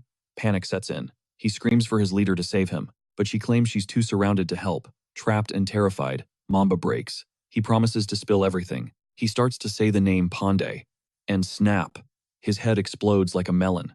Siwoo stands there, frozen, processing that incomplete word. Pandemonium. From a distance, the beast leader smirks. Everything went exactly according to plan. With a single gesture, she unleashes a shockwave that knocks back everyone in the vicinity. Now she faces him directly, smiling. She knows exactly who he is. She drops his full name and legendary title, Mad Dog, Min Siwoo, the first-generation hunter who vanished 10 years ago. He doesn't flinch. Are you with Pandemonium too? He asks. She shakes her head. They're freelancers, not corporate shills. He figured it out based on her power level and her reaction to the name. Siwoo warns her if she's lying, he'll know. She assures him she's keeping it 100. She knows he gets it. She wonders why the world forgot about him. Then, she snaps her fingers, waking up the girl, Yewa Porcupine. Instantly, a massive explosion rocks the entire building. It was a self-destruct sequence. Floating high above the smoke, the leader and Yewa look down. They ask if the Mad Dog cares to join them. Siwoo declines. He's good. He got the only clue he needed. She smiles, understanding completely. See you around, she teases, vanishing into a portal. Afterward, View looks worried. Siwoo explains that the self-destruct spell was going to trigger no matter what they did. He tells him to clean up the mess. Mission accomplished. Crunching over the debris, Siwoo's mind is locked on one word, pandemonium. He stands in silence, wondering what the hell Min Jun actually discovered. Min Siwoo is smashing keys on his computer, his eyes locked on the screen, but his brain is stuck on a loop. One name keeps flashing in his mind like a glitchy pop-up. Pandemonium. Flashback to 20 years ago. The first gate cracks open, unleashing way more than just nightmare fuel and shiny loot rocks. Mana flooded the world, the ultimate power source. Then came the demons, interdimensional beings who wielded that juice like they owned the copyright. Acting like they were the main characters, they capitalized on Earth's total meltdown and crowned themselves supervisors. They seized control of the gates and treated humanity like absolute trash mobs. But amidst the wreckage, some people actually simped for them. They bent the knee, formed a fan club for the Demon Lord, and branded themselves Pandemonium, a cult dedicated to serving the invaders. Thankfully, the first-gen hunters figured out how to hack mana and put a stop to that tyranny. Game over for the bad guys. Humanity clutched the win, and peace finally respawned on Earth. Siwoo knows for a fact Pandemonium was disbanded way before he even soloed the Demon Lord. It's been 10 years, so why is this dead name resurfacing on his radar now? It doesn't add up. He shuts his eyes and pings Predator mentally. He needs intel. You remember those otherworld demons? Predator grunts a yes. Hard to forget. They were built different. They enslaved dragons, whole species. Predator growls, clearly still salty about something they stole from him. From what I saw, wouldn't be shocked if they pulled that stunt across the multiverse. Siwoo scratches his head, totally vexed. Back in the day, his strategy was just kill on sight, not analyze their psychology. He barely knows their mana signatures are weird, or that their human disguises have leveled up. Predator loses his chill. Just wipe them all out. Siwoo sighs. If only real life were that easy. The door creaks open. Enter Se-young. You're early, Siwoo notes, but his brother skips the pleasantries. What exactly went down in the office I gave you? Siwoo shrugs. Just used it as a hub to look into. Min Young. But Se-young cuts the act. He knows. He demands the tea on this secret squad Siwoo built and why he's ghosting. The Hunter Association. If Chairman Dae-soo finds out, Se-young warns, looking stressed, it's gonna get ugly fast. Siwoo doesn't even blink. Byung covered my tracks. Besides, Dae-soo doesn't scare me. Then he drops a bomb. I was actually planning to pay him a visit. The room temperature drops. Se-young freezes. Siwoo explains he's done playing 4D chess. He wants straight answers. Se-young lets out a heavy sigh. You haven't even recovered your full mana yet, he pleads. Stop being so reckless. Siwoo stands up, looming over the desk. Se-young's voice cracks. The world's changed, bro. I can't watch you put yourself in the crosshairs again. To kill the heavy vibe, Siwoo grabs his brother in a headlock and ruffles his hair. Chill out. I got this. Se-young struggles, fixing his hair. Fine. Just keep your promise to train the rookie, Se-young insists. Shin's ability is a nightmare to control. The protagonist picks his ear, looking bored. Yeah, I'll give him some pointers. Gurgle. His stomach roars like a beast. Feed me? He asks. Se-young stares, shocked by the guy's bottomless pit of a stomach. Suddenly, the phone rings. Inside his head, Predator is screaming for fried chicken. On the phone, Byung is screaming, Why'd you kick me off the case? Siwoo winces at the lecture, but Byung drops the bomb. The op leaked to the press. The news is blasting how the HMCS went rogue and wiped out a squad of killers. Over at the Chaos Queen Agency, it's a zoo. They're fighting off paparazzi. Jung is frantic. Director Baek is watching me like a hawk because your name isn't on the report. Byung is hyperventilating. How do I explain I soloed the whole squad? Siwoo yawns. Just ask Hamin to bail you out. Byung is practically begging, but our guy? He hangs up, cold. Priorities. Dinner first. He wanders off, grumbling. Can I get 1 minute of silence? He faceplants onto the couch and lies to Young. Byung is totally stoked about the job, by the way. Then he pivots. So, what's the deal with demons these days? Same as 10 years ago? Seong shakes his head. Nope. After they got wrecked, they begged for a peace treaty. They moved to Antarctica, set up some mana research lab. They keep their heads down. Zero drama, no public appearances. Honestly, most kids today think demons are just fairy tales. Siwoo isn't buying what they're selling. A peace treaty? Sus. Inside, Predator loses it. It's a total scam. I'm with you, Siwoo agrees. He stands up, pacing. But maybe, just maybe, there's a good apple in the bunch? Then it hits him, Crow's mana, that weird hybrid energy, part demon, part human. He stares at a photo on the desk. Initially, this was just a revenge run for his student, Minjun. But connecting the dots Minjun left behind, he realizes he stumbled onto a massive conspiracy. Scene shift. A young Minjun is marching straight toward that very Antarctic base. Frozen in Antarctica, Min Si-woo finally gets it. The war waiting for him isn't a sprint. It's a marathon way longer than he ever dreamed. Cut to a heavy flashback. Our MC stands tall before his students, barking orders to pool their mana right into their core. Jamin stares back like Si-woo is speaking Martian.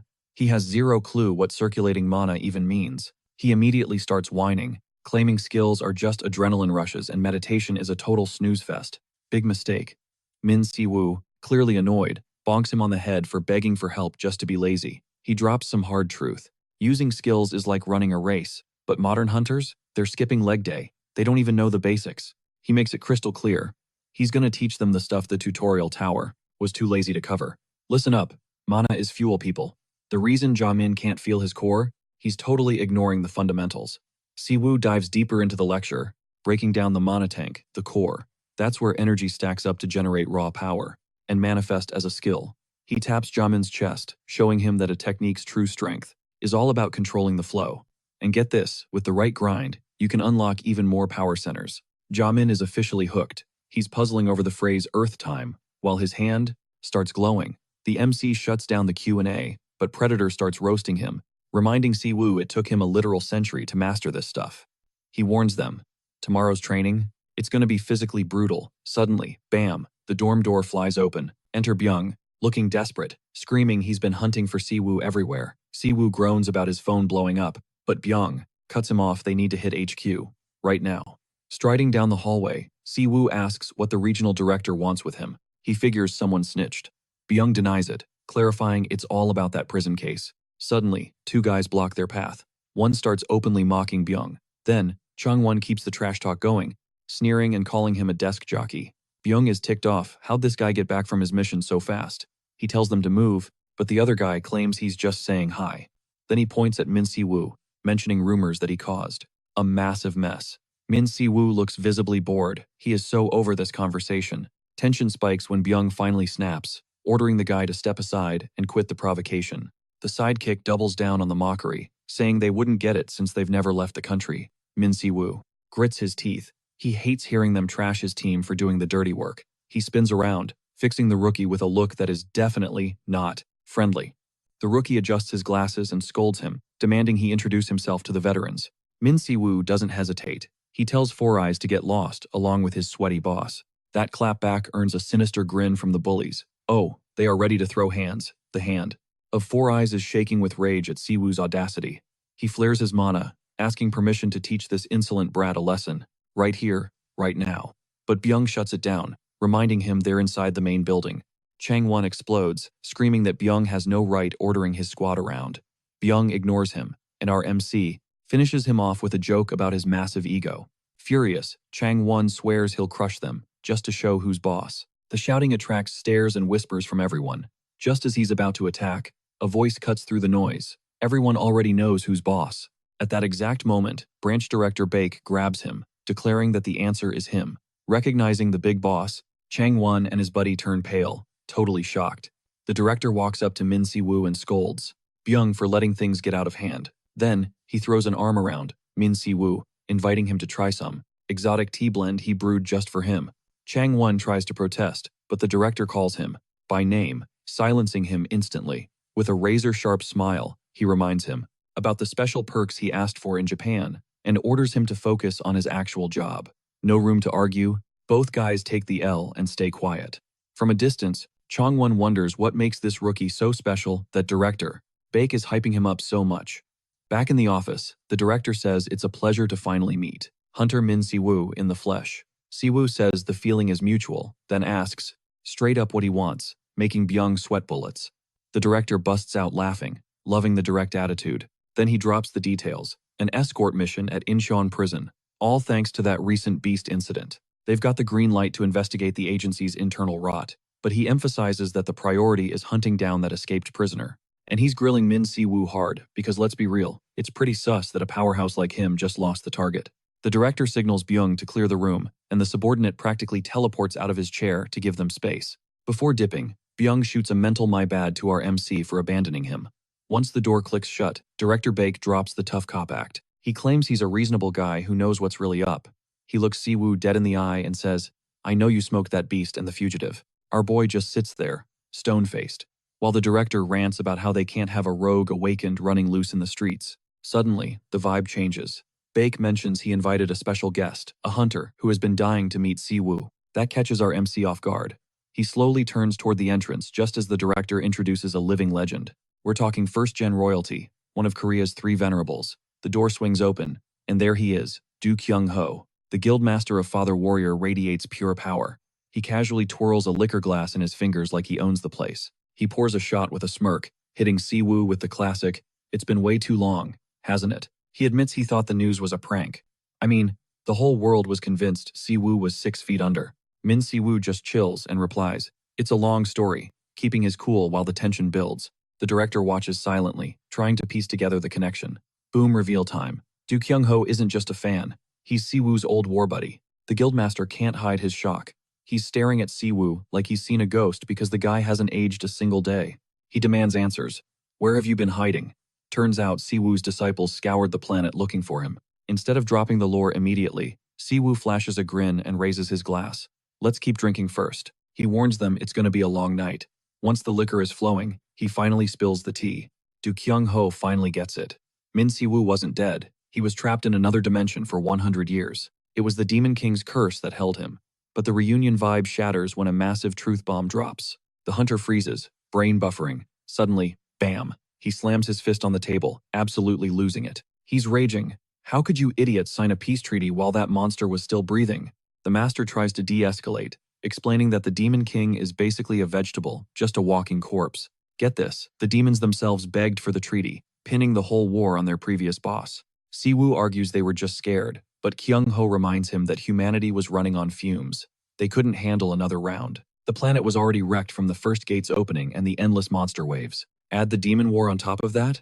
Everyone was completely tapped out. Shockingly, the demons offered to help rebuild civilization and teach humans how to seal the gates. The price tag? They just wanted their king's body back and a quiet spot in Antarctica to call home. Back then, people were desperate for peace and trying to figure out this whole mana thing. So, the world leaders signed the paper, with Choi Dae-soo repping Korea. Since then, the demons have been ghosting humanity, staying in their icy lane. They only pop up when we need tech support, but some first-gen hunters never bought it, they just vanished. Do Kyung-ho admits he didn't care much either, until now. Because the math isn't mathing. He drops the real bombshell. Min Si-woo's name and title have been completely scrubbed from history. Every record from the last decade? Deleted. And all fingers point to that snake, Choi Dae-soo. The cover-up was so clean that even Kyung-ho couldn't recall Si-woo's face until he walked into this room today. It's terrifying that a war hero could be memory holed like that. Si-woo asks the obvious question. Did Dae-soo make a deal with the devils? Kyung-ho nods grimly.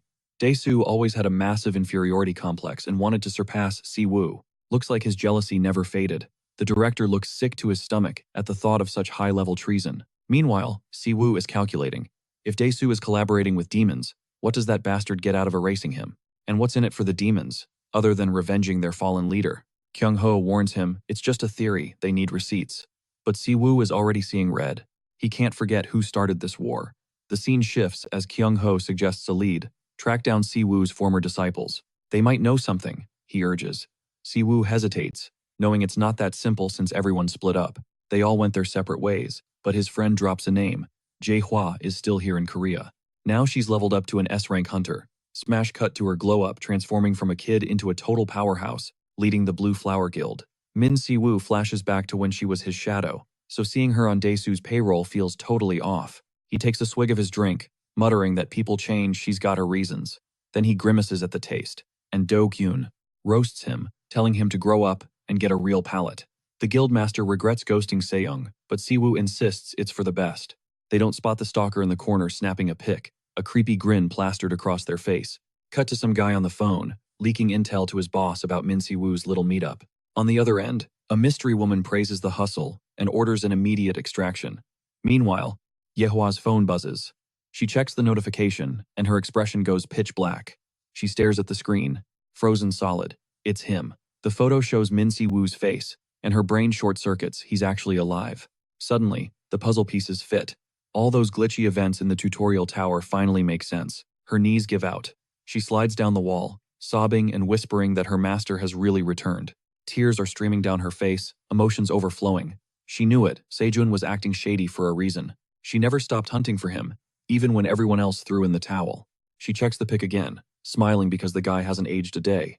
Then she snaps into action, jumping to her feet. She needs to see him right now. But Dae-soo steps into the hallway and drops her name, instantly freezing the room. The chairman looms over her, his presence heavy, and his glare cold. He asks where she's rushing off to, reminding her to call him uncle when nobody's watching. Yehwa grips her phone tight, faking a chill vibe and claiming it's nothing. But he clamps a hand on her shoulder, telling her that her panic says otherwise. He stares deep into her eyes, reading her like a book. A twisted smile forms on his lips as he confirms the rumors are legit. The mad dog is back.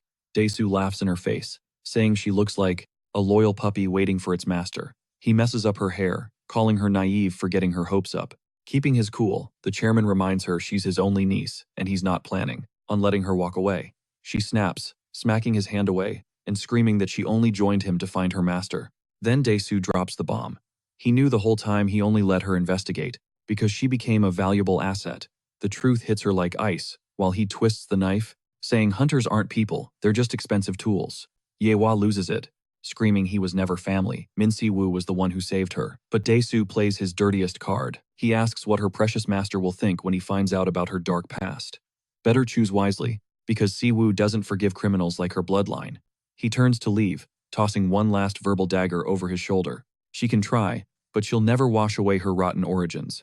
Left alone in the hallway, she clenches, her fist cursing him under her breath as her world collapses. Cut to a massive hangar where Shin and the squad are gearing up. She's scanning the crowd for a specific face while some random guy tries to flag her down. She walks up to Min Si-woo, acknowledging the guildmaster picked him as leader, but she's got questions about the two guys with the serial killer vibe standing next to him. Min Si-woo stays totally chill. He calls them his associates, kind of like rookies, but with a lot more mileage. That settled, Shin and her partner Kim introduce themselves to the group, but the huntress can't help, staring at the bald old-timer. You don't see an aura like that every day. Suddenly, the old hunter flashes a smile. That's way too friendly. She's totally thrown off. He compliments her manners, and a hyped-up Jisoo Shin promises to give 100%. The MC cuts in, scolding Kim and reminding him this is his second shot at life. Briefing over, the squad heads toward the entrance of Gate 5. The rookies admit they're jittery, but Min Si-woo is cool as a cucumber, calling it just a dimensional hallway. Just doors. Then one of them brings up the creepy rumors about people vanishing inside. The MC shrugs it off, they just got stuck. The veteran nods, adding that these gates are basically guild property now. He explains that portals have turned into a massive cash cow, packed with high-tier loot. Stepping through the warp, the vibe shifts instantly. They spawn into a gorgeous, high-def forest that has Jisoo totally starstruck, while the rookie looks like he's about to hurl his lunch. The new kid jinxes it immediately, bragging about 0 monsters on the radar. The bear groans at the attitude, and Min Si-woo has to explain that these days, they have literal boot camps for this stuff. Ever since the tower fell, guilds have been drafting awakened folks like pro athletes. But honestly, our main character thinks the system is broken. He thinks it produces trash-tier hunters who just want a participation trophy. He calls the rookies over and demands a skill check before they take another step. Naturally, the rookie throws a fit, asking why some random outsider is running the drill. He keeps whining about matchmaking, furious he's stuck with a partner who can't even cast a basic spell yet. But right on cue, she triggers it. A massive flashbang of light explodes, totally blinding everyone. It accidentally blasts her teammate. She starts stammering an apology, but the MC cuts the mic instantly. He tells her to save the sorries for when she actually messes up. Then, he tosses an item at her, demanding she catch it mid-air. She snatches it, reflexes on point, and realizes it's a riding crop. Mincy Wu explains it's a focus tool to stabilize mana, dropping some intel her brother already hinted at. She locks in, gripping the handle tight, and cues up the spell again. This time, the magic flow is smooth like butter. Her hater of a partner just stares, jaw on the floor, unable to process the level up. Suddenly, the radar pings red. A squad of goblins pops up on a ridge, and a veteran screams out a warning. Mincy Wu yells for everyone to stand down, only the rookies fight. The loudmouth kid goes pale as a sheet. Even as he's shaking, he tries to roast them, saying good luck not dying while he does all the work. From the backline, Predator notes the kid's skill is all graphics, no gameplay mechanics. The old man analyzes the stats and points out the kid is burning through his mana bar way too fast. These mobs are weak, but it's a Zerg rush. The rookie panics, mashing buttons as the goblins aggro onto him. He screams for a carry, begging Jisoo for help, but the lag is real. His mana hits 0, and he takes a critical hit straight to the face. He's down for the count, totally exposed. Seeing him in the red zone, Jisoo activates her focus mode and shouts her ultimate. Beast Tamer. The goblin that was about to finish him off suddenly freezes, glitching in midair. Under her control, the monster heals like a well-trained pup, awaiting commands.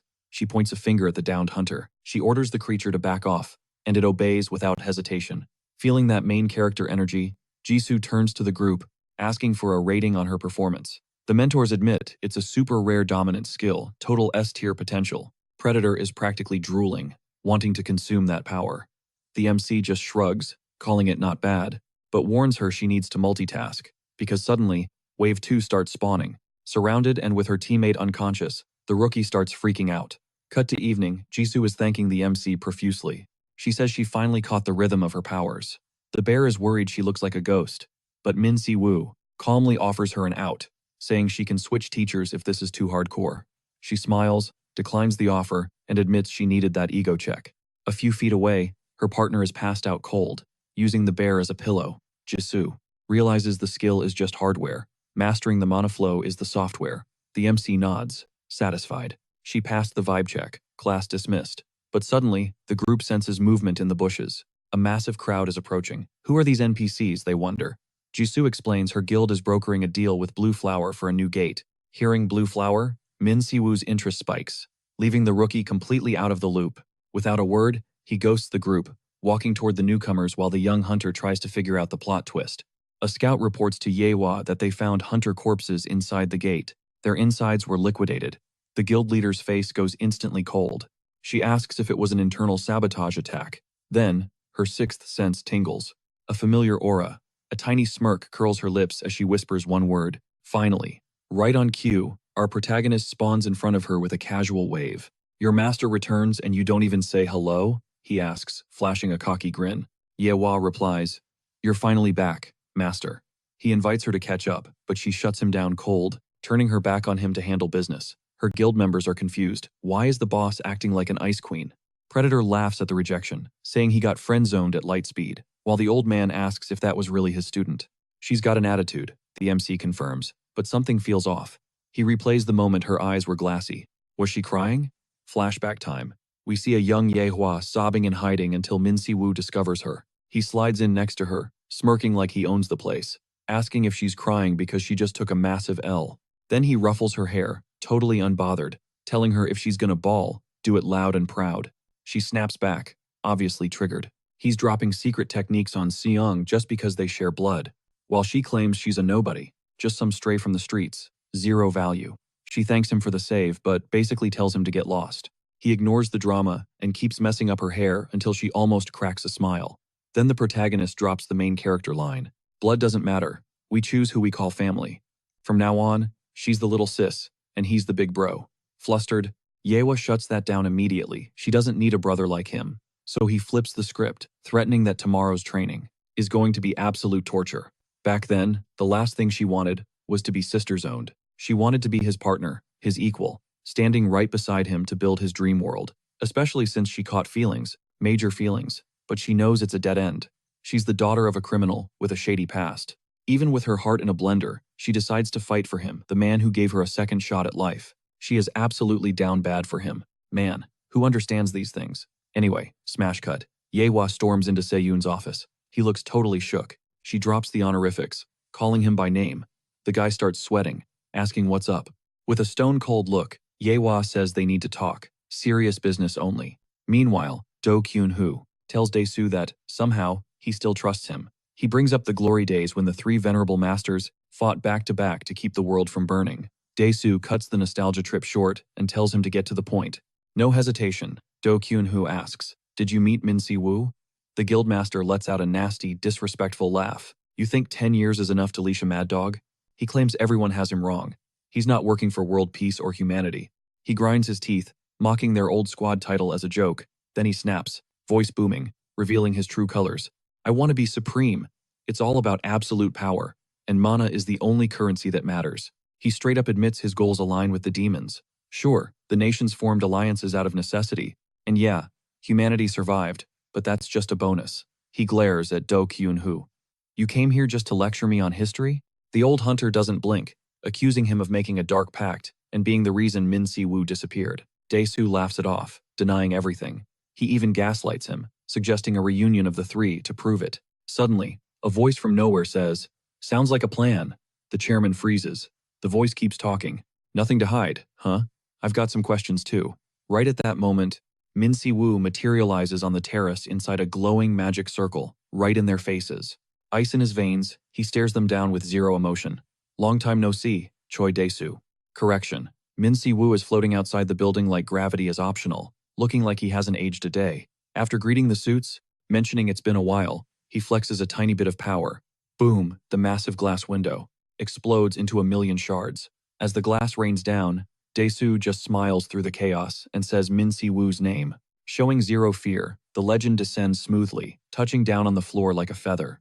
Casual as ever, he apologizes for the dramatic entrance, claiming he just wanted to skip the elevator. Then, he takes a few steps, and before security can even react, he says he has one question, straight for the jugular.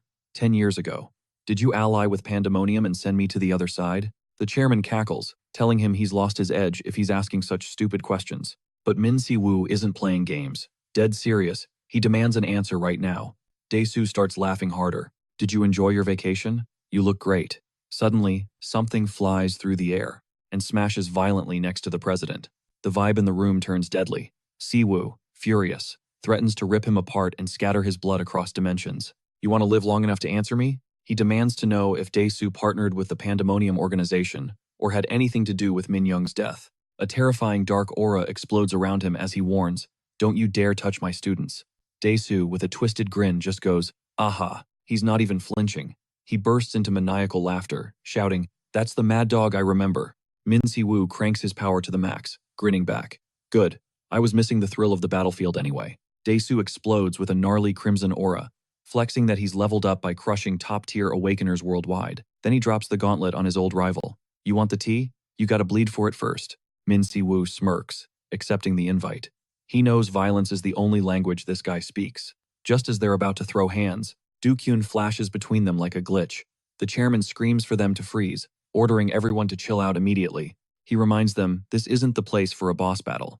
He checks the protagonist, warning that a brawl right here would pull way too much heat. The guy clicks his tongue, annoyed, but the master insists he stand down for Sejun's sake. It's a bad look if his brother's guild goes to war with the government. Seeing the mood kill, Dae-soo loses interest instantly. He whines that Do-kyun is always such a buzzkill. He gets all nostalgic about the old days, when they used to scrap without catching feelings. For him, those were the glory days, way better than this boring timeline. Finally, he spills the info. He had zero to do with Minjun getting deleted. He also clarifies that Yohua joined his squad by choice that's on her. He turns his back, tossing a comment over his shoulder to Min Si-woo. "Make an appointment if you want to play detective." Si-woo stands there silent, downloading every word. Next to him, Do-kyun lets out a heavy sigh of relief. At least they dodged a nuclear meltdown today. Cut to the next scene. Dae-soo steps into the elevator. With zero chill, he orders his assistant to shut his trap and stay in his lane. The kid shrinks back, terrified, stuttering a sorry. Then, the chairman demands an A-rank portal prep and orders Yo-Hwa to be brought to him. Flashback, 7 hours earlier, under a full moon. We see Yo-Hwa hitting up Sejun for intel on the guild. He reveals that the hunters found inside the portal had their insides completely liquefied. He theorizes it's either a busted unique skill or something they all ingested. Plus, they were all linked to this shady trading guild called YZ that's totally off the grid. Sejun listens close, then drops a rumor he dug up. Word on the street is that guild is run by a demon master. The reveal leaves him shook. Sejun asks for her source, but Yo-Hwa just says he's free to use the intel. She turns to Dip, promising to keep digging and keep him posted.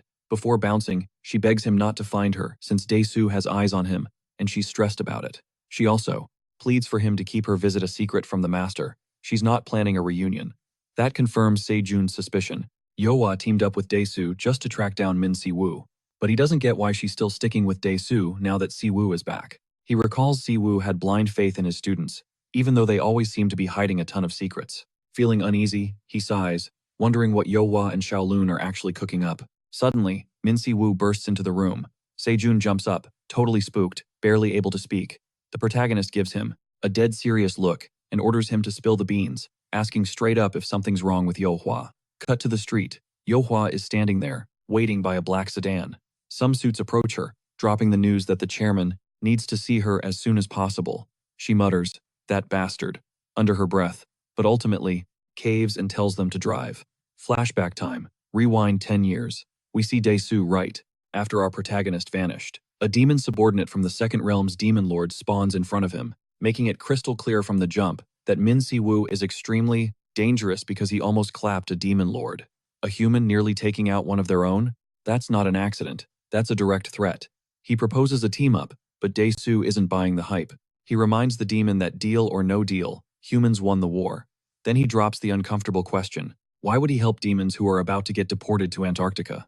The demon doesn't flinch. He reveals they've been stalking him and know he's feeling empty now that the war's over. He also knows Dae-soo wants to test his strength with zero limits. He hits the bullseye. The hunter's only wish is to face enemies that actually challenge him. With that, he dangles a carrot.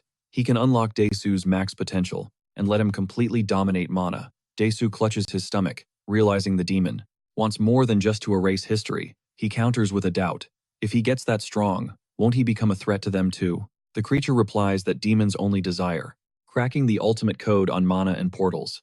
With that mic drop, he spins around and walks off, betting everything that the answer is coming. Right there, in that heavy silence, South Korea's apex predator makes a choice that's going to change the game forever. Cut to the present. Dae-soo is standing at an F-rank gate, but it looks more like a graveyard, just dust and silence. Then, an assistant steps through the rift, reporting mission accomplished. The guild owns this turf now, and there's absolutely zero survivors left breathing. Dae-soo nods at the clean sweep and checks on the invitation. The nervous rookie confirms it's sent but stutters that the summit is tomorrow. Dae-soo cuts him off. He knows the schedule. He barks at them to get lost. The minions scramble to leave, one guy sighing at the disrespect. But the second the room clears, Ye-hwa storms out of the portal, demanding to know why she was dragged here. Dae-soo shoots her, a glare watch the attitude. Walls have ears. She doesn't back down, getting right in his face. That's when he drops the bomb. He knows she's suspicious. She thinks he's behind the MC's disappearance. He sets the record straight 10 years ago. He told the demons to kick rocks. He never worked with them. But yeah, he admits he let them wipe Min-woo's records because, frankly, he didn't give a damn about the guy's legacy. Ye-hwa loses it. She can't believe he's this heartless. Dae-soo keeps talking. He admits he was always uneasy. Not about being president, though. It was the doubt. He needed to know who was the true alpha, him or the so-called mad dog. Furious, Ye-hwa calls him a total scumbag and flares her aura. She lunges at him, screaming that he's been in bed with the demons since day one. It all clicks for her now. He always knew exactly what was going down. She leaps for the kill, shouting about her master vanishing, and his name being dragged through the mud. But Dae-soo catches her attack with one hand like it's nothing. The power gap is insane. He trash talks her. She's reckless and slow, just like her mother, and blasts her back. The ground instantly shatters. Dust clouds explode, and a crater opens up where she lands. He tells her the brutal truth. She's just a tool to pump up the hate for the mad dog. He confesses that his inferiority complex has been haunting him like a ghost for years. And now that the MC is back, it's time to exorcise that demon. Even while bleeding out, Ye-hwa laughs, doubting that her master would fall for such a cheap trap for someone like her. But with zero hesitation, Daesu guarantees it. He knows the MC is going to react exactly on script. He stomps on her, admitting he never bought Minwoo's happy family act. But the look in Minwoo's eyes, that night proved him wrong. That's why she's the bait. She's the only card that can trigger a death match. Then, he summons a glowing magic chain and starts binding his hostage. The shackles wrap around Yehua as she screams. Completely pinned down, he explains that even an S-rank hunter couldn't break these cuffs. Smiling like a villain, he orders her to stay alive until her hero arrives. That's her only job. She struggles, calling him absolute garbage. Suddenly, the whole place shakes. Something is coming from the sky. Minwoo crashes down like a meteor, smashing into the earth. With pure violence, the impact sends rocks flying everywhere. Daesu screams in pure euphoria. Finally, history gets rewritten. Everyone's gonna watch this relic die and hail him as the strongest alive. But Minwoo steps out of the dust with a dark smirk, calling the guy's speech total nonsense. He attacks instantly, tearing up the terrain and rushing the president. At breakneck speed, Daesu manages to block and bursts out laughing. Even as he gets pushed back, he calls Minwoo mediocre, claiming that 10 years of rust have created a massive power gap between them. The predator warns that they can't fight like this, but Minwoo doesn't care. He flares his power to the max. He's going all out. In this brawl, Minwoo stares him down and tells the predator to shut up. He's finishing this. The parasite chimes in, warning that Daesu is a monster, and breaking his own limits right now is going to have nasty consequences. Minwoo ignores it, calculating coldly that 50% of his power is plenty to snag the win. Daesu mocks him immediately, asking if the big bad Minwoo is actually scared. No more talking. They launch at each other, ready for the first major collision. Minwoo even tells the president that he doesn't need full throttle to crush a piece of trash. The impact triggers a massive explosion. Yehua realizes it instantly. This isn't a normal fight. It's a clash between awakened beings. She's frozen, unable to even track their movements because the speed is just too god tier. Suddenly, Daesu manifests a gigantic red spear and cackles maniacally, completely drunk on the adrenaline. He screams that this is what real freedom tastes like, shattering every limit with a totally unhinged grin on his face. He vows to drown himself in the raw essence of mana. But Minwoo just scoffs, roasting him for still playing with vintage toys like a total noob. Then he sketches a magic circle in the air, summoning a massive earth wall to tank the incoming hit. That red spear obliterates everything in its path. Predator screams in pure terror, questioning if Daesu is even human or just a straight-up monster. The MC just watches the chaos, noting that the guy has always been reckless and built like a tank. Wasting zero time, he spawns a weapon, pointing out that Daesu is acting way more like a beast than a man right now. He floats up with a chill laugh while the president charges, cloaked in crimson energy. Daesu fires off a barrage of swords, but Minwoo casually preps his counter. The president roars that he is going all out, unleashing a point-blank energy blast. The attack slams into a shield. Daesu instantly mocks him, claiming that defense is way too flimsy to hold him back. Spiderweb cracks spread across the barrier as he taunts Minwoo, asking if that is seriously the best he has got. A massive hammer materializes in Daesu's grip. He wants to test that shield's durability limit and unloads his full strength. The impact nearly shatters the defense completely. Minwoo reacts instantly, shouting Frostfang and summoning a barrage of ice lances. A razor-sharp hailstorm rains down on the president, leaving him zero room to dodge. The spears converge and detonate right in his face, creating a massive sphere of blue energy. The hammer clatters to the floor. Daesu admits the mad dog still packs a heavy punch and has a nasty bite to match. Barely breaking a sweat, Minwoo tells him to shut his mouth and release the hostage if he wants to keep breathing. He clarifies that he knew Jo-Ah was bait all along and his mission here is done. The president just grins, claiming that is not enough. He knows Minwoo can do way better than that. Plus, he drops a warning. Jo-Ah is still useful, so she stays tied up. He screams that she should be grateful to have a purpose, calling her a killer's daughter. Furious, she demands he shut his trap. Fighting back tears, she begs Siwoo not to do anything stupid. But the MC turns to her, and with a dead calm voice, tells her to stay exactly where she is.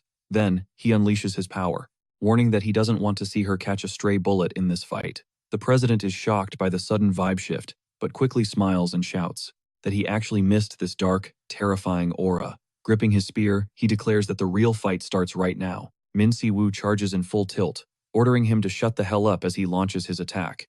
The president raises a shield, instantly realizing the MC's mana density has completely shifted gears.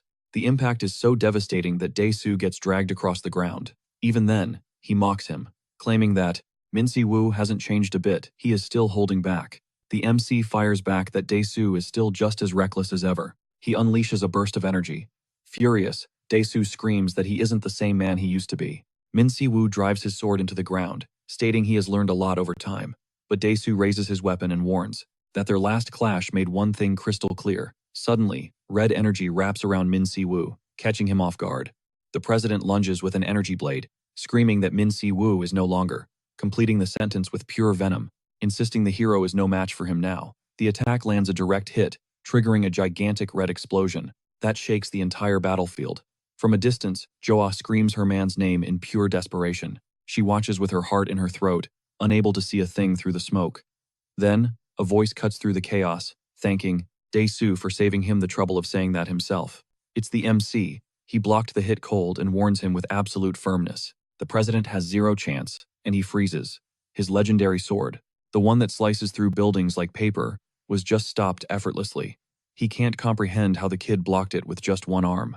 And to top it off, Min Si-woo doesn't even flinch. He mocks him, reminding him that spending 10 years beating up scrubs wasn't exactly a huge flex. He pulls Dae-soo in close and drops the truth bomb. He survived over 100 years in literal hell. The response is instant. The president eats a massive punch. At full power, feeling an absurd amount of force explode right in his face. The impact sends him flying, unleashing a shockwave that rocks the area. He smashes into a stone wall, reducing it to dust. Blood dripping down, he starts laughing. Finally, someone actually managed to hurt him. He hasn't bled in ages. And he finds that interesting. He stands up, taps his watch, and announces it's time to take things to the next level. It turns out there is a law forcing SS rank hunters to wear a special limiter bracelet, a high-tech dampener designed to nerf his mana and skills, stopping him from becoming a walking public hazard. Dae-soo rips the device off and spikes it into the concrete, finally shedding the dead weight that's been exhausting him for ages. Our MC flashes a wicked smirk and roasts him, saying that collar is the perfect fit for a wild animal like him. Straight up calls him trash. Then he drops the question, did he really climb to the presidency just to unlock that bracelet? The chairman shoots back that it wasn't the only reason, but to him, this is the golden ticket. He roars that he finally gets to test his limits against a target that won't break in 5 seconds. Min Si-woo clenches a fist, looking totally unimpressed, and notes that Dae-soo was always all bark and no bite. His aura starts spiking violently. He drops into a combat stance, daring the guy to make a move. Suddenly, a blinding flash of light wipes out the entire frame. Boom! The energy clash quakes the ground. They collide with god-tier force, sending a brutal shockwave ripping through the dungeon. The pressure is so insane that Yohwa gets ragdolled across the room. She looks up, realizing the gravity of the situation. Their leaking mana is trashing the portal. It's going to destabilize any second now. Panic starts setting in. If her master's power leaks into the real world, civilians are going to get hurt. Locked in on that fear, she scrapes together every ounce of strength. She shatters her chains to jump in. But the two titans are trading blows at a pace that defies physics. They're moving faster than the eye can track. In the middle of the mayhem, Dae-soo manifests a colossal hammer and slams it down, cratering the floor and launching debris everywhere. Min Si-woo claps back, activating a skill to spawn a squad of clones that rush the enemy all at once. The combo attack starts cracking Dae-soo's defense wide open. The guy can't hide his shock at the power gap. He didn't expect to get outclassed, even with his limiters off. Bleeding but losing his mind, he busts out a maniacal laugh and summons a rain of swords to shred the area. Then he grips, his spear shaft tight, winding up for a secret art. He hurls the weapon with max power straight at Min Si-woo, unleashing a torrent of red energy. The spear morphs into a gigantic spirit tiger, roaring across the arena, but the MC catches the beast right by the jaws. That's when it clicks. This is the artifact's sealed power. He yells Predator, triggering his tamer skill to hijack the beast's loyalty instantly. Pure horror washes over Dae-soo's face. He demands to know what kind of broken abilities Si-woo farmed over the last 10 years. Skill activated, the energy tiger flips sides, now completely under the MC's command. With a chill smile, he declares himself the new alpha and orders the beast to feast on his enemy. The chairman, absolutely livid at the disrespect, curses him out. Meanwhile, Yohwa sprints toward them, screaming desperately for a ceasefire. She begs Min Si-woo to look around, trying to show him the catastrophe they're causing. She explains that the portal is crumbling and magic is about to leak to the other side. She warns them that, even if Dae-soo runs the country, he'll still have to answer to the international tribunal. He just blows off the warning. Smirking, he calls her an insolent brat. That's when Yohwa drops the bomb she already pinged the association. And the gate is reopening soon. She steps closer, voice cracking. begging her master to end the brawl. Min Si-woo goes silent for a beat, just staring at his former student. Suddenly, the bracelet, tossed on the floor, starts beeping like crazy. Dae-soo answers, demanding to know who's interrupting. A guy named Edward from HQ is on the line. He says it's a code red, and they need him there, like, yesterday. The president mutters a furious damn it, but agrees to handle it. Then he turns on Yewa. He snaps that taking in an ungrateful wretch like her was a mistake. Immediately, he claims he's bored of this duel and orders Min Si-woo to get out of his face. He storms off without looking back. With him gone, the dust starts to settle, and the battle fizzles out. Yo-hwa collapses to her knees, totally wrecked. Because now her master knows her darkest secret. She wonders if she needs to confess that she's the daughter of a criminal. Then Min Si-woo walks up and gently pats her head. He just asks if she's okay. Stunned by the vibe check, she looks up and realizes her master is still the same kind soul she remembered. Even after all the drama, she can't hold it back anymore. She hugs him tight and breaks down sobbing. Keeping it light, he jokes that she's still got energy to burn. Or rather, she's pushing herself way too hard for her master. Dae-soo doesn't miss a beat. He claims the intel on the hunter is total fake news. He points at Yewa without blinking and says he'll take the heat for her false alarm. He even has the nerve to mock them, spinning it as just a closed-door training session and saying everyone needs to chill out. The screen flickers to life, revealing the heavy hitter himself, VP of HMCS International. Edward Blackwood isn't buying the act. He shuts it down, reminding Dae-soo that the brawl went down way before the chairman unlocked his limiters. He drops the hammer. SS rank hunters are strictly banned from throwing hands in private disputes. It's a major violation. If a fight is unavoidable, they have to loop in the association to prevent collateral damage. Edward keeps the pressure on, warning that a stunt like this could land him in a courtroom. Even if his home country tries to shield him, the international regulators are going to demand some serious answers. Then, flashing a practiced, diplomatic smile, he suggests they keep the peace and not escalate things further. He basically orders Dae-soo to clean up his own mess quietly. Right there in Korea. The chairman swallows his pride and agrees, but Edward isn't done tightening the screws just yet. He says they'll let this slide, but there's a catch. He needs a sit-down with the mystery fighter Dae-soo clashed with. Sipping his coffee like he owns the place, Edward mentions he's dying to meet the hunter who stood his ground. Dae-soo hangs up, instantly clocking the real target, Min Si-woo. Cut to black, then a scene shift. With a silent vow, the stage is set for a reunion in South Korea. Dae-soo is grinding his teeth, replaying the humiliating L he just took. He never thought he'd face that kind of raw power. Flashback time. We see him cocky, absolutely convinced he'd stomp Min Si-woo without breaking a sweat. But reality hit him like a freight train. He's consumed by frustration. The protagonist is so overpowered he barely feels human anymore. He's racking his brain for the secret. It feels twisted that all his grinding was made to look like a joke so easily. But then, a creepy grin spreads across his face. He realizes he's been craving this, the adrenaline of a deathmatch. He clenches his fist, knuckles white. He needs to level up, find something to shatter his own ceiling. Now he's got a purpose, a boss battle to win. He officially welcomes the Mad Dog as the ultimate target to crush. Time skip, 1 week later. Night falls over the Blue Flower Guild HQ. A guy asks Yewa the tough question. Was she ghosting everyone out of shame? She owns it, admitting that knowing her master was back was the only comfort she needed. Min Si-woo lets out a heavy sigh, asking if she's for real. He's not buying the pity party.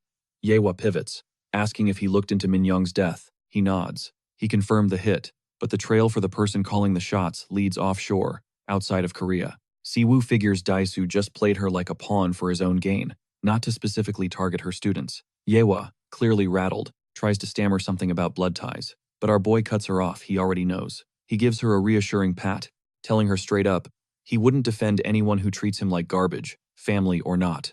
She cracks a smile, thanking him. She admits he's the reason she managed to bounce back, but Si-woo warns her it's not game over yet.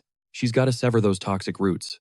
He tells her to stand tall and be proud because her conscience is clean. A quick flashback flickers by him, promising to help her steamroll through her problems. Yewa smiles, realizing she's got a squad behind her. Fueled by that support, she grabs her phone. She's ready to face the music and apologize to Si-young. She knows trust is a slow build, but she owns her mistakes. Min Si-woo scratches the back of his neck awkwardly, suggesting they meet him tomorrow. She jumps a bit, but he drops the bomb. He's already set it up with Si-young. He checks his phone, 9 missed calls. Suddenly, someone screams his name from down the hall. Byung bursts in, looking like he's seen a ghost. It's urgent. He just got a ring from HMCS International HQ. The big boss, VP Edward Blackwood, is jetting into Korea, and he's coming specifically to meet Si-woo. Si-woo scrunches his face in annoyance. That guy Edward found out about the brawl. What a drag. He asks what the hell the VP wants with him. The agent says they were vague, while Byung is floored that Siwoo is on a first-name basis with Edward. He adds that the VP is hunting for answers, and Siwoo's name popped up as the VIP of this visit. Siwoo stands up, cutting the chatter. He's sparing them the details, strictly classified stuff. The man asks him to hang tight in the office for the schedule. Meanwhile, the boss is going nuclear on the phone, demanding Byung get intel by any means necessary. Yewa tells him to chill and fly under the radar. Later, he's surprised to find her walking right next to him. Yewa explains it's just her commute home. Siwoo takes the opening, asking what her next move is. She pledges to help the investigation, leveraging the full weight of her guild's resources. Then, out of nowhere, a pitch-black sedan slams on the brakes right in front of them, horn blaring aggressively. They both freeze, totally confused, but Yewa clocks the ride immediately. From the back seat, a voice drips with sarcasm, roasting Min Se-gu for playing savior, even after knowing the ugly truth. The tinted window glides down, slow-motion style, revealing Dae-soo inside face like stone, eyes screaming murder. The chairman barks at Min Se-gu, calling the mad dog to hop in. Yewa ain't having it. She's shook by the audacity and demands to know why Min needs to bow down to this guy. But the chairman claps back instantly. You want to stay close to your student? Listen up. The threat hangs heavy in the air. She steps up, fists clenched, ready to throw hands. She screams, "Scumbag," but Min Se-gu cuts her off with a chill smile. He tells her to head home. "I'll hit you up when this is over." Yehua watches, heart racing. As her master cracks the car door, he slides in. Zero hesitation, no looking back. The engine roars to life, leaving her stranded on the curb, speechless as the ride fades into the distance. Min Se-gu admits to himself she was spot on. Inside the whip, the chairman laughs at him for showing his face after taking such a massive beating. Dae-soo grins, admitting his schedule is getting messy, so he proposes. Let's make it official, a death match. Min Se-gu shuts him down cold, sneering that it's wild a guy like him actually runs the show. Then, arms crossed, he drops the name that changes everything, Pandemonium. The chairman spills the tea. Remnants of that ancient crew are still active globally. The intel is solid. Demons hit them up 10 years ago, right after Min Se-gu vanished. He stays, quiet, wondering if they're just a cult or straight-up demon proxies. The chairman shifts in his leather seat and keeps going. Since the peace treaty, tracking these monsters is basically mission impossible. Big shots are watching, but nobody's seen anything real. Then he drops the bombshell. Rumors of half-demons popping up in the Middle East. Min Se-gu's eyes snap up, locked in. Tell me more. Cut to a sun-drenched desert city. Half-demons hybrids of humans and monsters. They look like regular folks. No horns, no wings, but there's a major catch. They wield dark mana. Dae-soo admits he hasn't seen it with his own eyes. Foreigners are banned from those hot zones. Then, he flips the script. You used dark mana in our fight. Did you switch sides to the demons? The chairman smirks, convinced Min Se-gu traded his honor for raw power. Teaming up with the very things he hates, pure disgust washes over our hero's face. I ain't nothing like them. Done with the talk, he orders the driver to pull over. Tires screech to a halt. He steps out into the open air and drops a final warning. I'm not with the demons, and I definitely ain't with a snake like you. Before slamming the door, he demands an apology for Yehua. Don't come find me unless you're ready to die. Dae-soo just laughs, loving the vibe, and asks, why protect people so much weaker than you? Min replies, cool as ice. You'll regret asking that one day. He tells him to stay in his lane. The car peels out, leaving him standing solo on the pavement, lost in thought. Smash cut to HMCS headquarters. The staff is freaking out. Global HQ just walked in the building. Whispers flood the hallways. Branch inspection? It's always something. Outside, Director Bake's office. The boss welcomes Edward Blackwood, introducing Min Se-gu as their newest hunter.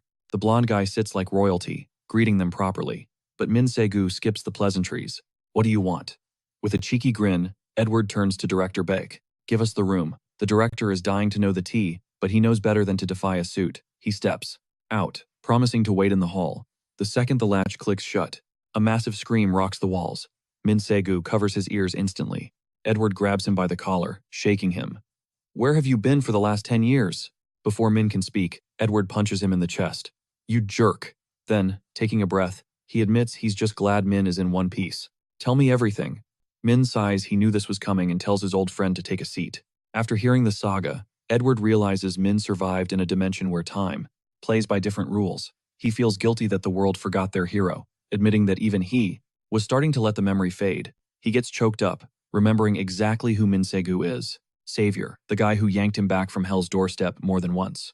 Min Sibu hates that label. He brushes it off like dirt on his shoulder and cuts to the chase. Where is Yewa? Edward breaks it down. The main office isn't flying solo. They're teaming up with top-tier guilds on a massive operation. Specifically, the Blue Flower Guild. Since Blue Flower is a partner, that's how Edward secured the intel. He uses this opening to pitch a transfer. Come to the European headquarters. Min Sibu shuts him down instantly. Hard pass. Edward actually looks thrown off by the rejection. He pushes back, insisting Sibu is a leviathan swimming in a puddle. A player of his caliber needs a proper teammate to watch his six. Plus, with head office authority backing him, any investigation becomes a breeze. We're talking unlimited budget and resources that dwarf the local branches. Sibu hits him with a "I'll sleep on it" and pivots. He wants the tea on this mystery case, keeping the guild so busy. Edward drops the intel. Hunters stumbled upon a portal out in the desert. It was a massacre. Hunters dropped dead from poisoning. But the autopsy threw a curveball. Their systems were flooded with illegal performance enhancers. Sibu scoffs. Since when do illegal boosters for the awakened even exist? That sounds like science fiction.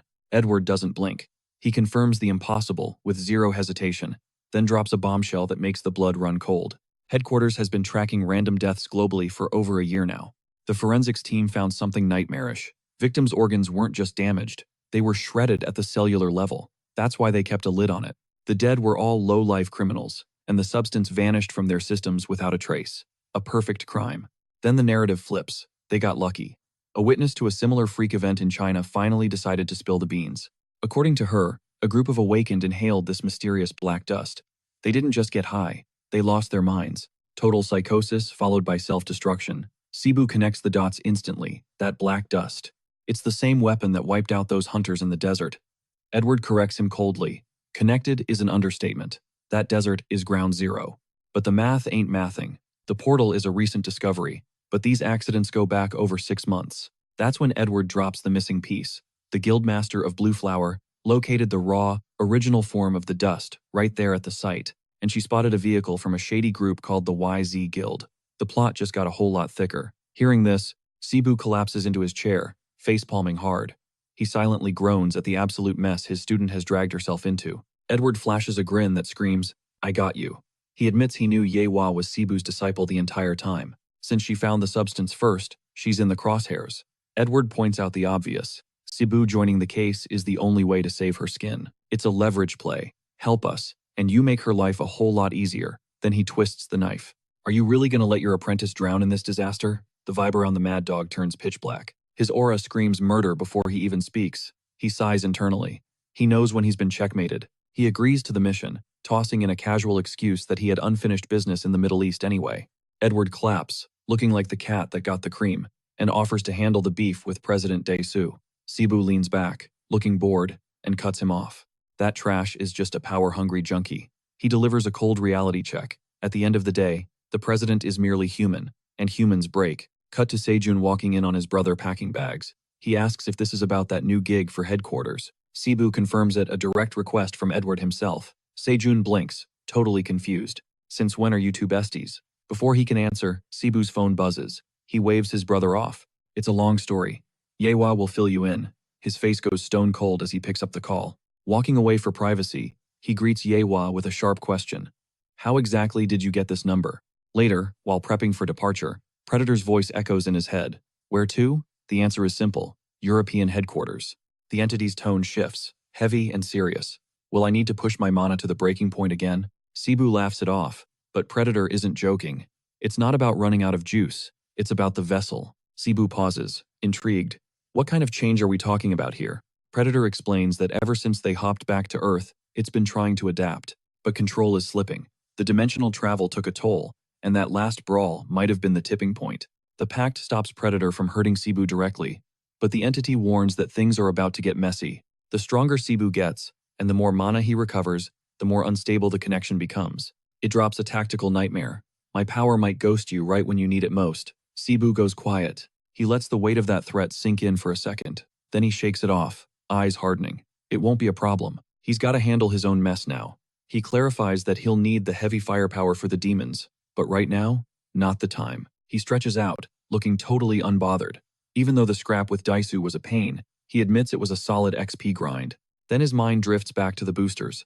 The name alone gives him bad vibes. Smash cut to black. 2 days later, we jump straight to the big league's HMCS International Headquarters. Inside, the rumor mill is spinning. 2 hunters are spilling tea about Edward Blackwood, bringing in fresh meat for a classified gig. We just need someone with Asian expertise, one guy says, then immediately starts simping over Hayakawa Hikari. He's gushing about how she's the most gorgeous, competent leader ever. Suddenly, Lila Team 1's captain crashes the party. She bluntly states she'd rather roll with Wa from Korea. That triggers Hikari instantly. Hikari gets in her face. I heard that. Say it again. I dare you. The tension is thick enough to cut with a knife. Enter a guy sweating bullets, apologizing for being late. The director wants everyone in the war room. Now. Hikari crosses her arms, shooting a poisonous glare. Look who finally showed up. The nepotism hire. The kid is mortified. Please, just hurry. I literally just touched down. Lila analyzes him. If the VP picked him up personally, he must be special. And then, the name drop, Min Sogu. Flashback to the airport, showing him striding alongside Edward Blackwood.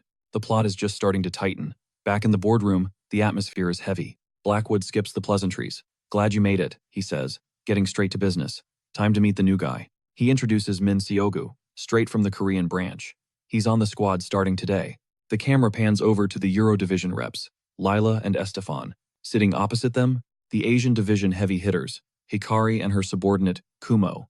Blackwood doesn't waste a second. This is urgent. We're skipping the formalities, he points to Lila. Fill the rookie in on the situation. Lila stands up immediately to take the lead, but mid-sentence, an assistant bursts in to interrupt. Boss man has to bounce. With a perfect corporate smile, Blackwood bails and leaves the mess to Investigation Team 1. He leaves, and the room goes dead silent. Total cringe. Lila clears her throat to break the awkwardness. Let's get started. The projector lights up. The topic? Illegal ability boosters circulating among the awakened. We were sent to a rank A portal zone, she explains. Found 6 bodies dropped nearby. Autopsy confirms their insides were liquefied, identical to the previous incidents. And right next to the corpses, we found the boosters. There were signs of a heavy skirmish near the portal, but inside, 0 activity, totally dormant. Gets worse. A vehicle belonging to the Eyes Guild was found on the scene. Intel says they're a small, legit guild, with a clean record. Lila doesn't look convinced. The plan is to sweep the portal and scour the area. She pauses. Any questions? Min Sogu cuts in, but he's not asking about the crime scene. He pivots. Do we have intel on a group of half-demons? Lila blinks, visibly confused. Excuse me? You really think demons are pulling the strings here? I'm not 100% sure, Sogu replies, but we need to keep tabs on them. Think about it. If humans cooked up this drug, the recipe would have leaked by now. He asks for every file they have, past or present. Hikari snaps, cutting him off. Why are we talking about fairy tales? Seogu shoots back. Just sharing what I heard. How are you so sure I'm wrong? Hikari lets out a mean, mocking laugh. That is absurd. We're chasing ghosts now? Because some random hunter heard a rumor? If half demons were involved, HQ would have flagged it. She goes for the jugular. You have no rank. You were hired purely on nepotism. Sit down. The room freezes. Hikari doubles down, reminding him of the peace treaty signed 10 years ago. Voices start rising. Lila stands up abruptly. Enough.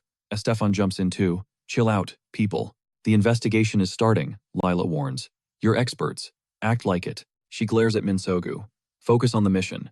He nods, but his eyes say just for now. Conflict managed. Lila announces she's sending the coordinates for tomorrow's drop. Meeting adjourned. Pack your bags. We're heading to the airport. But as they walk out, the tension follows them. Hikari is practically vibrating with rage, obsessed with who this guy thinks he is. She can't wrap her head around how someone so arrogant and abrasive could actually vibe with the vice president. Lila tries to talk her down, telling her to chill, but Hikari snaps back, accusing her of playing favorites. Lila denies it, but she has to drop some truth. Like it or not, Min Siwoo clearly has serious skills. Cut to the empty lounge. Siwoo lets out a yawn that screams, pure boredom. He's already sensing this trip is going to be a massive drag, and honestly, he hates wasting time on nonsense. The door swings open, and Edward walks in, throwing shade about the warm welcome from the squad. With a look that says whatever, Siwoo hits him with a sarcastic, Mr. Vice President. Edward sits down and vents immediately. Running a global organization? Not exactly a walk in the park. Siwoo stands up, reminding him that reality hits hard, and big power always comes with big-time responsibility. Curious, Edward leans in and asks, what's his read on the team? Siwoo shrugs. Some are annoying, sure, but he doesn't care as long as they stay out of his lane. Edward grins, same old Siwoo. Then his face hardens. Don't start drama. The HQ's reputation is riding on this. Scene shift. The squad rolls up to the HMCS base in the Middle East. A guide greets them, saying rooms are prepped, and a ride is waiting to take them to the site. VIP treatment. Next day. While Lila is being polite about the hospitality, Predator is whining to Min Siwoo about the killer heat. Siwoo scans the area, zero demon vibes. He really hopes Daisu didn't play him. He steps toward Hikari to finish their earlier chat, but she shuts him down cold. Eyes sharp, she warns him to stay alert unless he wants to die a stupid death. Rubbing his temples, Siwoo realizes one thing with absolute crystal clarity. This girl, she is going to be a massive headache. Later, Siwoo goes rogue to launch his own little investigation. He corners a local, asking straight up about half-demons. The guy shrugs, claiming he's only heard whispers, and his village is buried way out in the deep desert. Next, a kid glued to his phone barely looks up, denying he knows anything about the ISE Guild or demon-run organizations. Suddenly, a girl jumps into the convo. They look like regular humans, she explains. Only a mana scanner can spot them. She adds that hybrids born during the war, 10 years ago, were total outcasts. Nobody wanted them. So yeah, no blame if they decided to ghost society, maybe even blending into the crowd right under everyone's noses. Siwoo scratches his head. Dead end. He's getting nothing solid and starts wondering if he needs to trek deeper into the wasteland. Suddenly, Predator pops up, calling him food and mocking him for being an outsider. The entity reminds him they move as a pack, but Siwoo insists on rocking that lone wolf style. He flops down, saying it's his free time to handle personal business. Right then, a voice calls out his name, snapping him out of it. It's Lila. She asks why he's chilling out here instead of the fancy HMCS building. He tells her he's just killing time looking into things and flips the question back to her. She says Stefan went to handle the portal permits since the government is still doing their assessment. The chat shifts gears when Lila assumes that since he's from the Korean branch, he must report to Director Baek. Siwoo clarifies he only joined the agency recently, which totally floors her. She admits she thought he was an OG veteran. He's got that seasoned hunter aura. To deflect, he mentions, Blackwood said she made a name for herself. Lila laughs it off. She's just a regular researcher from Northern Europe. That detail triggers a memory for Siwoo. He brings up a hunter from that region named Hans Schroeder. Her expression changes instantly. She repeats Hans Schroeder in total shock. Siwoo pulls out his phone, flashes a photo, and asks if this is the guy. On the screen, there's a dude with a mustache and a ridiculously bright smile. She nods without hesitation. She'd know that face anywhere, even with age. He asks if they're related, and Lila reveals the bombshell. Hans is her uncle. She's surprised he looks so young in the pic. Siwoo awkwardly says he just aged well. Then, the light leaves her eyes. She whispers that her uncle would be happy to see him if he were conscious. Hans has been out cold for 2 years straight thanks to portal syndrome. The name says it all. Brow furrowed, mind racing, mana, gates, the nasty infections they breed. It's all still one big, fat question mark. Then Lila drops the bombshell. Her uncle dove too deep into a gate. Trying to play hero for a buddy, he stayed way past his curfew. By the time the rescue squad dragged him out, lights out, comatose. Since then, she's been speedrunning high-rank gates in her spare time, desperate for a cure, but she's coming up empty. Minsik hits her with the real question. You hunting rare loot? Secret elixirs stashed inside? She nods. Sounds wild, sure, but the guy is her only blood left. She's gotta try. Right on cue, Stefan bursts in.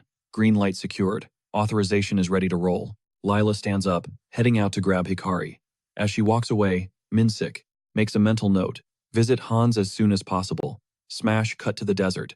The whole squad is crammed into an SUV, tearing through the sand. Hikari's whining about the grit and asking, are we there yet? Every 5 seconds. Stefan blames the trash GPS signal, but promises they're close. Man, Hikari is a total pain. Anyway, back to the action. In the backseat, Minsik mutters about how prepping for a night raid is a nightmare. Then he catches himself. Gates bridge totally different dimensions. Inside, could be a sunny paradise where the light never dies, or a pitch-black hellscape. Won't know until they cross the threshold. Hikari rolls her eyes. Everyone knows that. Genius. Minsik cuts her off. It's not that simple. Gates mess with human biology. Lila flinches, visibly shaken. Hikari smirks, twisting the knife. Oh, here comes the portal syndrome lecture, right? Minsik claps back. They're vets here. That grim fate is usually reserved for total noobs.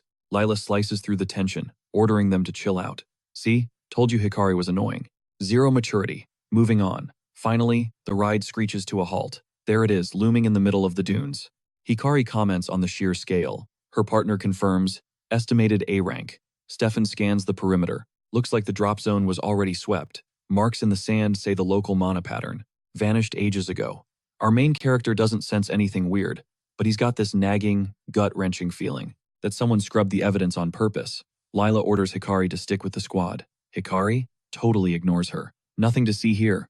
Not waiting for a countdown, the duo announces they're diving in solo. Lila's losing it. What's the rush? But with zero other options, the rest of the crew pushes toward the swirling orange gate. But as the hunters approach, three shadowy figures in the distance are tracking every step. One of them, scarred face, creepy vibe, cracks a wicked, malicious grin. He whispers, "This is gonna be too easy." He's loving it, watching them walk straight into a death trap. Everything's going exactly according to plan. Clock hits 5:40 p.m. Showtime. Target, A-rank gate. 6 elite hunters on the roster. Inside the anomaly, the Northern Desert investigation is officially a go. Finally happening. Stefan admits he's sweating bullets. Raids aren't his vibe. Lila, though, ice cold. She triggers her skill. A brilliant green magic circle blazes across the ground. Secret garden. Roots erupt, diving deep into the earth, sniffing out mana signatures and heartbeats. She reminds them, eyes on the prize. We need intel on the illegal optimizers. The roots sprawl across a massive area. The squad can't hide their shock. That is some serious power. A beat later, she stands up. Coast is clear. No monsters nearby. But there's a catch. Her radar gets fuzzy. The further out she scans, she suggests splitting up. Slow and steady today, guys. No picking fights, no heroics. The duo isn't having it. Hikari blows her off and sends Kumo to sweep the entire zone. Minsik roasts her for just barking orders. Hikari screams back, "I'm way too valuable for grunt work." Seeing the circus, Lila steps up and widens the search grid. The team splits. Kumo claps back with sass when Lila demands radio silence check-ins. Our hero hangs back, wondering why they even bothered teaming up. Predator starts trolling him, hinting he's being ghosted. Minsik tells him to zip it. Suddenly, he freezes. Something on the ground catches his eye. He squats down, analyzing a dark stain in the dirt. Def not normal.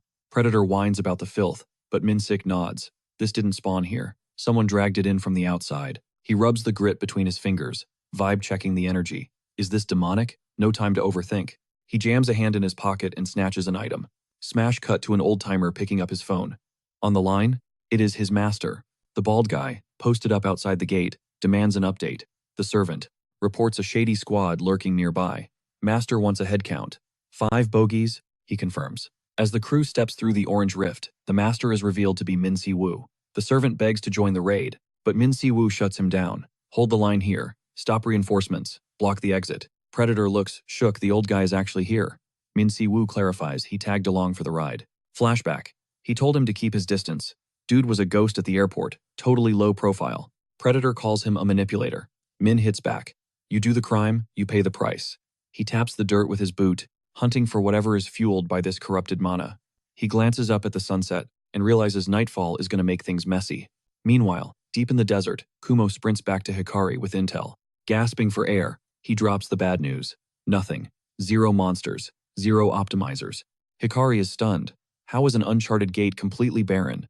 Her partner points out the battle scars outside. Maybe the hunters wiped each other out. She shakes her head. No way. There would be bodies.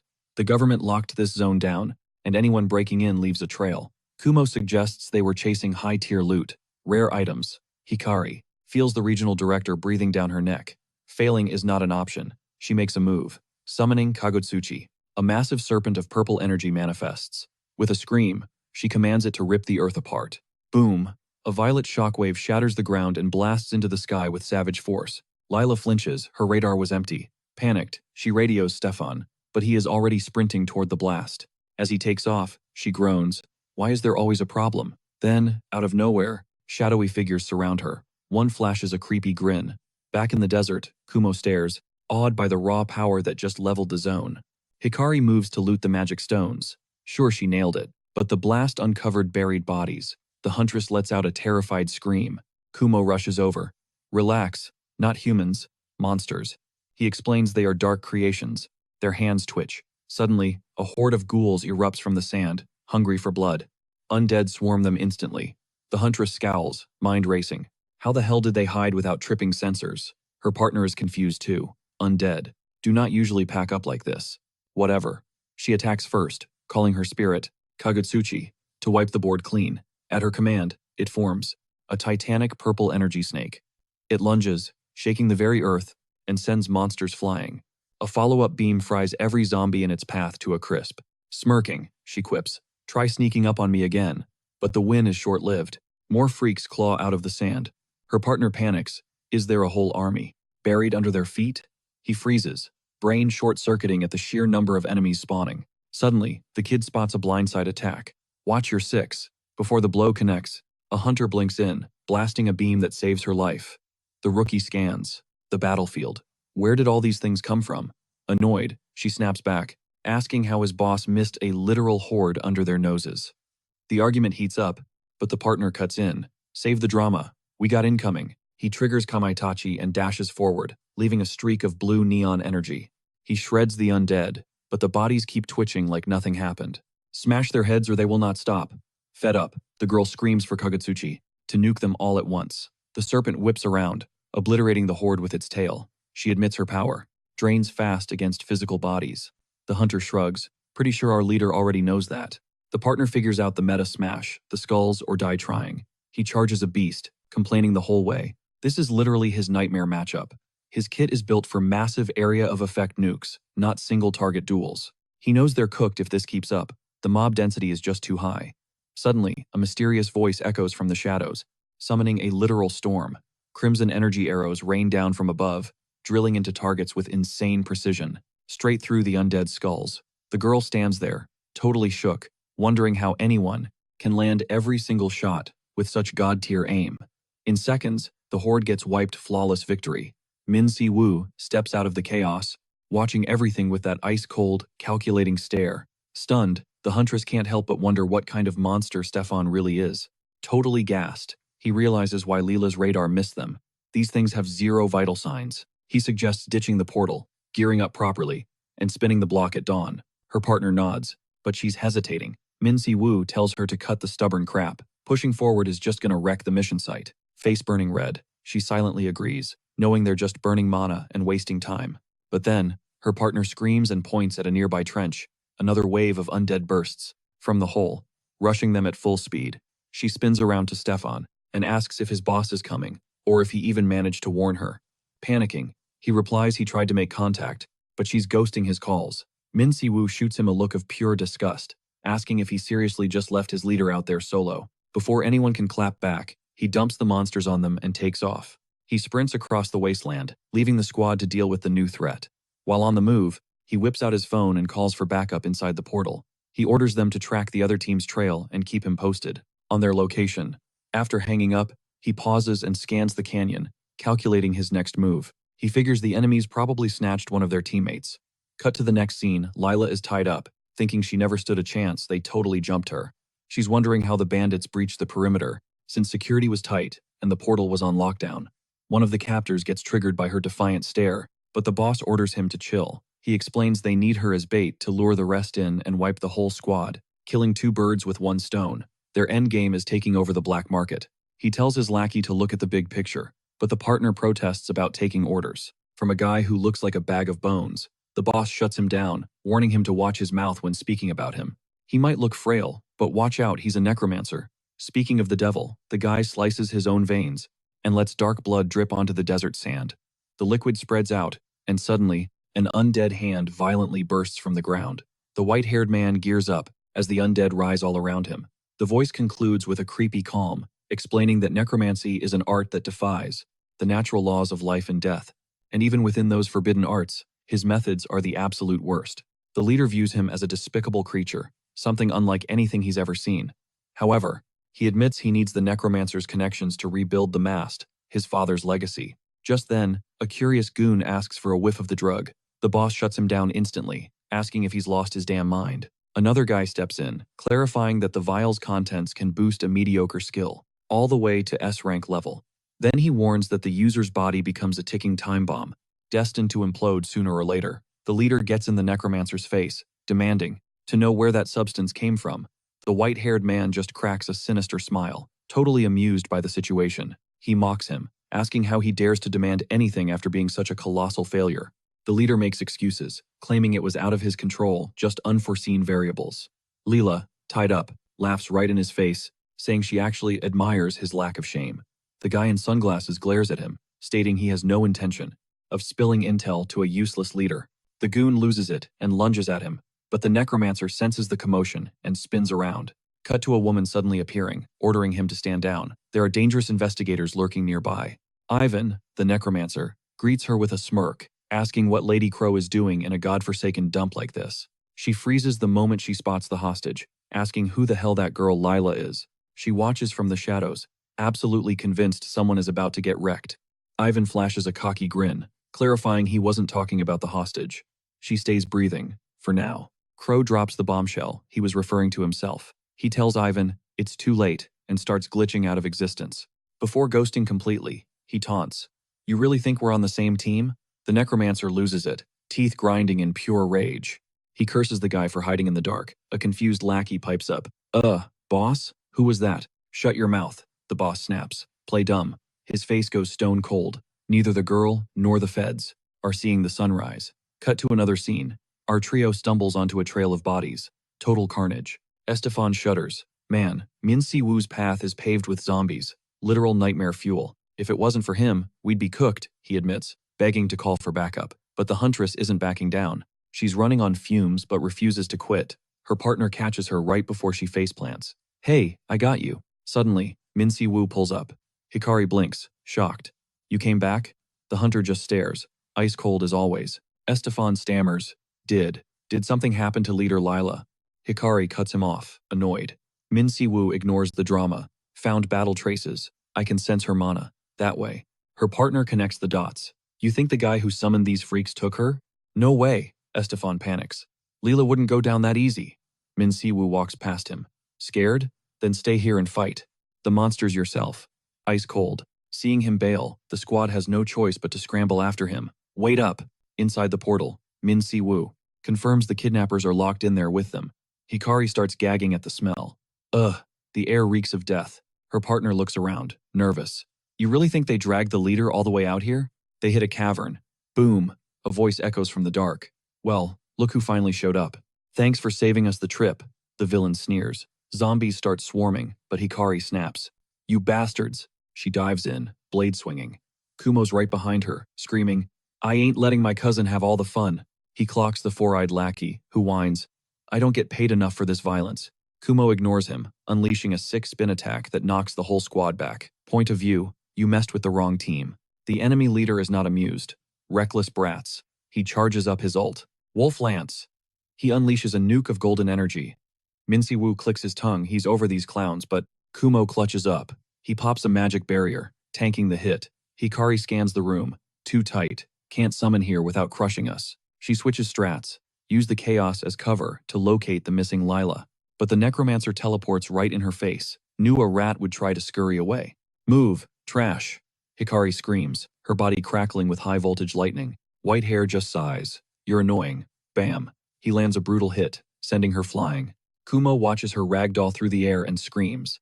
Even Min Si Woo's poker face cracks with concern. "Hikari," Min Si Woo bellows, his voice cutting through the noise. Amidst the total chaos of the battlefield, our main character screams her name the second she takes the hit. He reaches out, and a massive golden magic circle erupts in front of him. The light catches her, swirling around with a weird, hypnotic energy. It's mesmerizing. Hikari's eyes go wide. She feels the surge coursing through her veins. She's never felt juice like this before. Ivan the necromancer freezes. He recognizes that technique instantly. Necromantic spirit magic. "Fascinating," he mutters. He's never seen it performed live. Pretty ironic coming from him. Kumo, seeing red, charges the necromancer. "You, dead man," but Four Eyes intercepts him. "Easy, kid." The villain blocks Kumo's strike like it's nothing. "We aren't done yet, little boy." Meanwhile, Predator senses the vibe shift. This guy's power is on another level. Not human, not even close. Min Si Woo feels it too. He knows there's a trick here, and this is going to be a boss fight. Ivan sizes him up, giving props for his stance. "Let's see if you're worth the hype." He snaps his fingers, sending the undead horde forward. Min Si Woo doesn't blink. Wind cutter, blades of air shred the darkness. The undead get sliced apart with surgical precision, cut down right at the source of their dark magic. The necromancer actually gives props, admitting the kid knows his stuff, clearing out his precious children with terrifying efficiency. Totally intrigued, He demands to know what kind of day job on Earth requires that level of killing skill. Then he cracks up, throwing out a twisted taunt. What are you, some kind of man-eating monster in disguise? Elsewhere in the chaos, more of those green freaks spawn in. Predator looks ready to hurl, screaming that this creep is literally building an entire army right now. But Minsu decides it's time to stop playing games. He unleashes a massive bolt of energy, smashing straight into the horde with devastating force. The blast fries them instantly, total crispy critters. Ivan just smirks, admitting he never thought a mere human could control mana with that kind of finesse. The MC fires back with his own surprise. He says he never expected the son of a junkie to have such a polished vocabulary. That specific phrase, junkie's son, absolutely triggers the necromancer. He repeats the words, his eyes burning with pure, unadulterated hatred. He vehemently denies touching the dust, spitting on humanity. He calls them pathetic wretches who can't survive a single day without their fix. Ivan drops a bombshell with a sneer. The client is actually human. Talk about a twisted species that loves cannibalizing its own kind. He claims he took the gig to gift these useless losers a glorious rebirth. With a sick, crooked grin, he gushes that human corpses look elegant, prime raw material. Our MC's gut instinct kicks in. He knows this psycho isn't bluffing. So, did he cook up the boosters? The MC calls him out, raising the dead as straight-up trash behavior. Absolutely shameful. Ivan just shrugs it off. As long as the moon feeds him mana, he can crank out endless supplies of his green children. Cut to the rest of the squad fighting for their lives against the minions. A hulking green beast hammers Stefan, who's totally overwhelmed trying to tank hits and protect the crew at the same time. Meanwhile, Min-Si-woo casually flattens a monster like a bug, just interested in testing how much punishment the enemy can take. He smirks. He's figured it out. Half-demons don't run on mana, they burn dark energy. Ivan freezes cold. How do you know that? Min-Si-woo doesn't hesitate.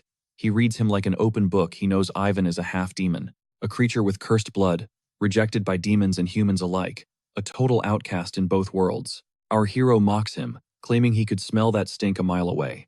Then he drops the question that cuts deep. So, whose side are you actually on, Mutt? The villain snaps, letting out a manic, jittery laugh.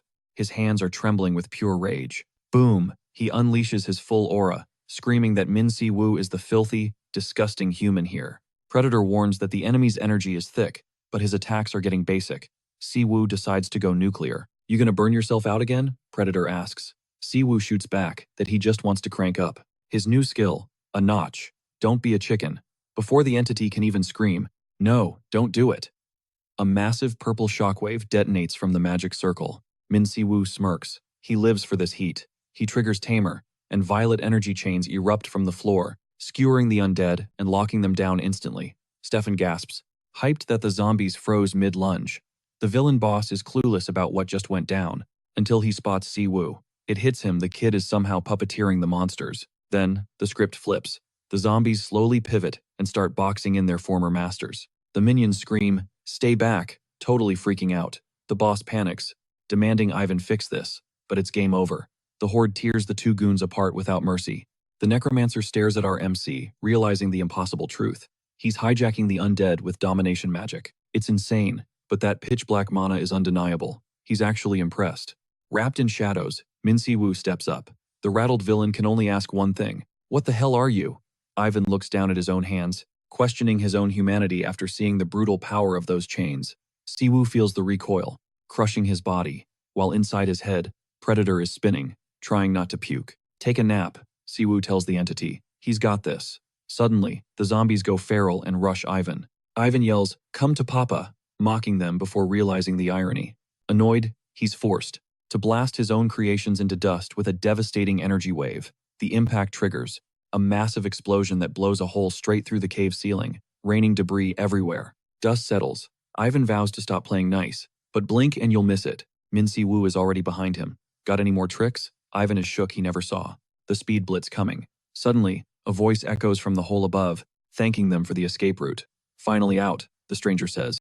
The man rockets out of the cave, triggering a second blinding explosion of golden light. And just like that, Crow shows up, clutching an unconscious Ivan. Long time no see. She flashes a cryptic smile, standing between them while keeping the villain safe inside her barrier. Si-woo is straight to the point. Can I kill him? He thought she was staying out of this. Crow refuses. This guy is too important, and she doesn't want to fight. Min-Si-woo knows. Ivan is the key to the boosters and needs to be taken out. But one look at his battered friends makes him hesitate. He crunches the numbers instantly. Fighting right now is a suicide mission. Crow's power levels are totally off the charts compared to that necromancer trash. Tactical retreat is the only play, but he doesn't leave without answers, getting right in her face to ask why half-demons are running errands for the bad guys. She hits him with that enigmatic vibe, claiming he's connecting the dots all wrong. According to her, the moderate faction is the one calling the shots. And Ivan? He went rogue.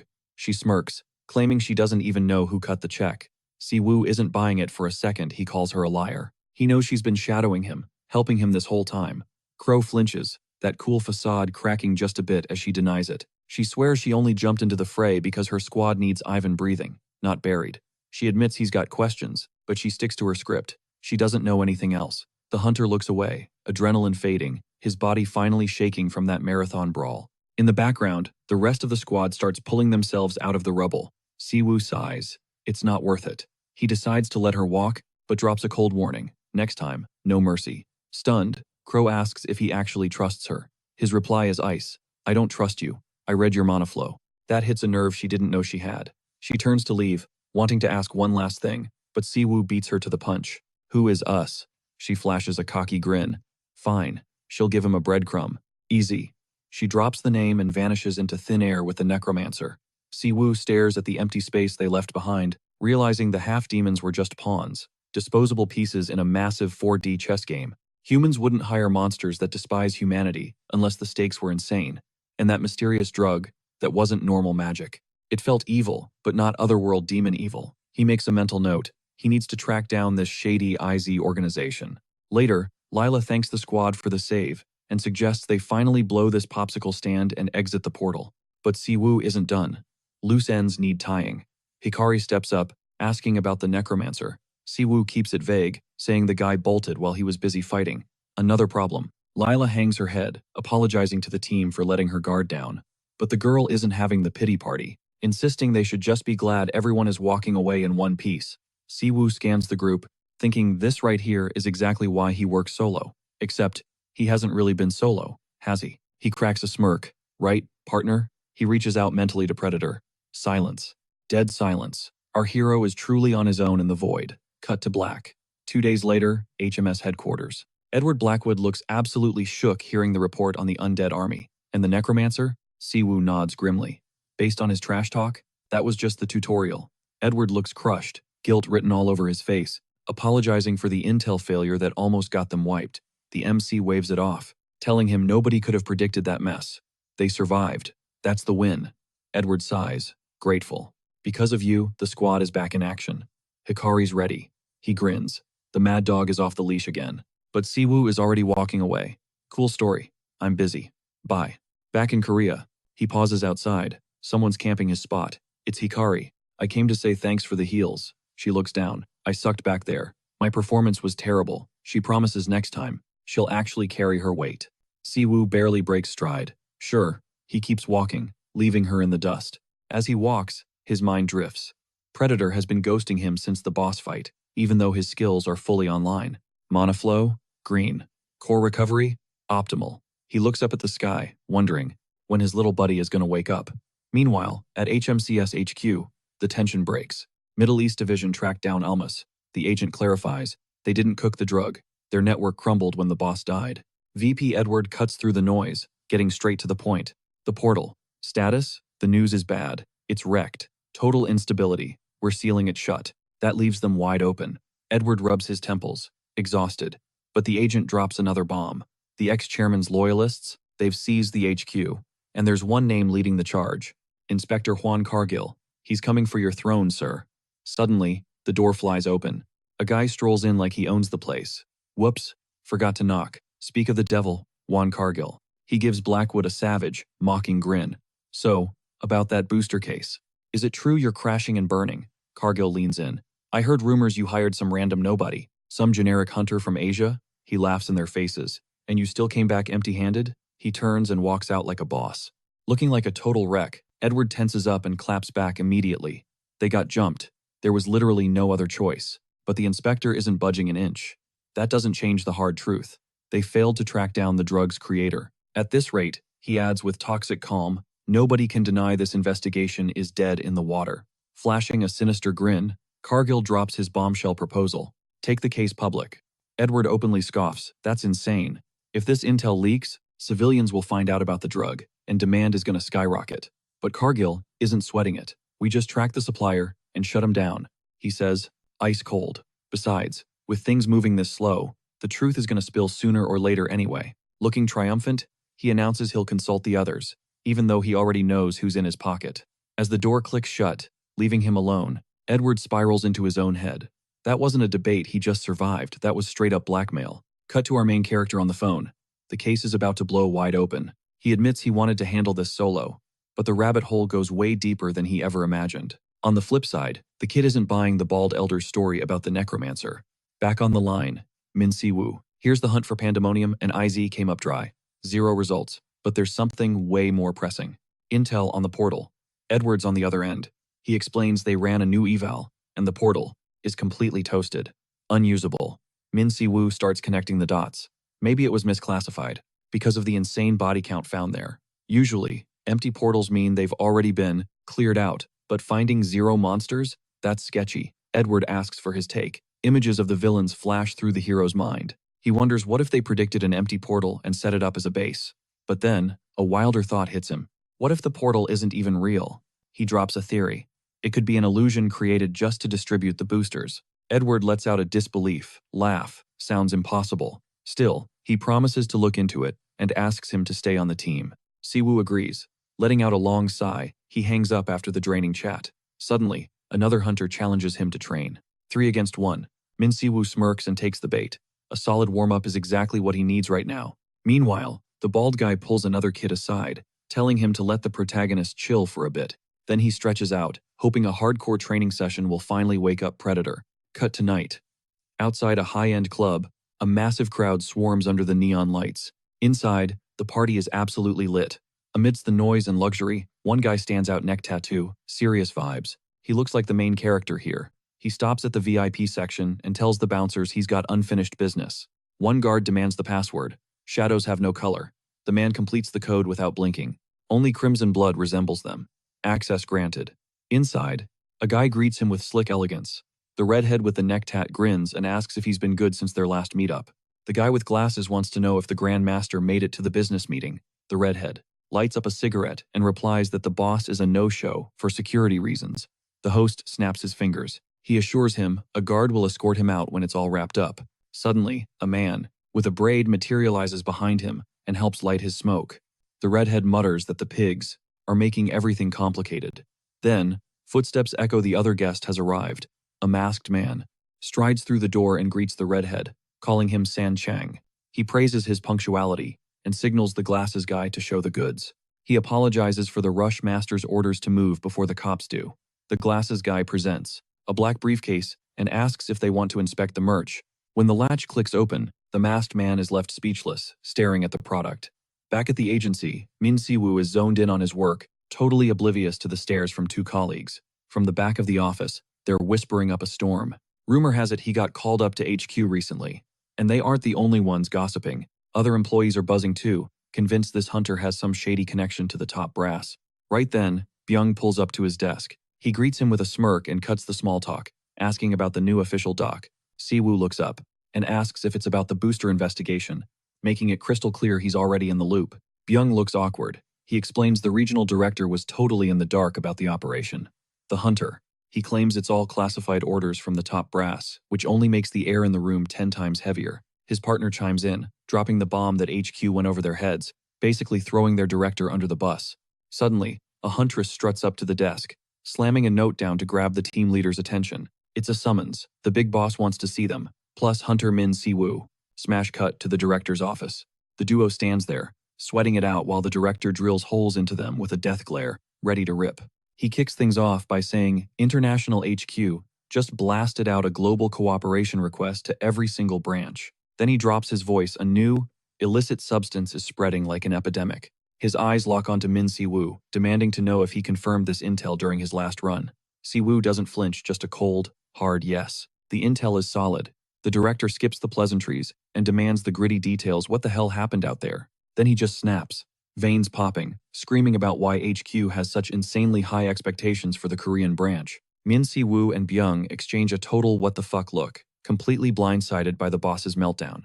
Byung actually points a finger at our main guy, basically accusing him of screwing the pooch on this one. The director is spiraling now, ranting that their country is practically squeaky clean when it comes to drugs. And the kicker? The order came from a rival faction. His chances at that sweet promotion are officially toast. Our protagonist casually scratches his cheek and asks, "Deadpan, you want me to quit?" The director shuts that down instantly. He reminds Siwoo, he's Korean branch, family ride or die. He takes a breath, composing himself to get back to business. The branch needs a win here. He immediately rebrands Siwoo's squad as a high-priority special task force. The team leader's jaw drops. The director flashes a creepy, Grinch-like smile, reminding them everyone's neck is on the chopping block now. Min Siwoo slaps his buddy on the back, hinting this chaos might actually be their golden ticket up the corporate ladder. Byung isn't buying it though. He's stressing out about the inevitable drama from other teams. The director has zero chill about office politics. He greenlights Siwoo's next mission but demands results yesterday. Hyped up now, he claps his hands together, ready to drop the first file on the new squad. Boom, a mountain of paperwork hits the desk. He warns them not to freak out over the sheer volume. He mentions the analyst pulled an all-nighter compiling this. Girl is running on fumes. Min Siwoo and Byung start digging in. The intel points to a sketchy abandoned warehouse on Nangwa Island. Used to be a hangout for junkies. Now, it's a full-blown distribution hub. And to make it worse, a nasty brawl between Awakened went down there. The vibes have been toxic ever since. Byung is visibly shaking, realizing this case is way above their pay grade. But the boss is one step ahead. He already called in the cavalry. Private guilds are authorized. He just wants the win, no matter what. Min Siwoo gets that thinking look, wondering which big shot guilds made the guest list. Jump cut to the warehouse. Our protagonist is already on site, lurking in the shadows. He's waiting on two heavy hitters, the guild masters the director summoned. One of them cracks a joke. He laughs that all the nightmare scenarios seem to land in Min Siwoo's lap. Siwoo asks why the VIPs showed up personally. They admit this gig is top-tier priority. The master scans the area, asking where the rest of the backup is. Turns out they're on stakeout mode in the car, securing the perimeter to make sure no rats scurry away. Yewa nods. She figures half the people inside are just civilians chasing a magical high. Min Siwoo corrects the record that fight wasn't junkies, it was superpowered pushers throwing hands. He shrugs, casually suggesting they go in and school these guys, tilting his head toward the main building. But the master wants to go ninja style, stealthy, while the other guy is itching for a loud, smash-and-grab assault. Min Siwoo cuts through the debate, bringing the focus back to the special merchandise hidden inside. Suddenly, he throws a hand up the universal sign for shut up. He signals them to listen. The trio goes ghost mode, eavesdropping on a conversation nearby. And honestly, Siwoo looks disappointed. One dealer is whining that the world's gone mad, complaining about Awakened selling premium drugs on their turf. Min Siwoo rolls his eyes. The lack of professional ethics among criminals is really ticking him off.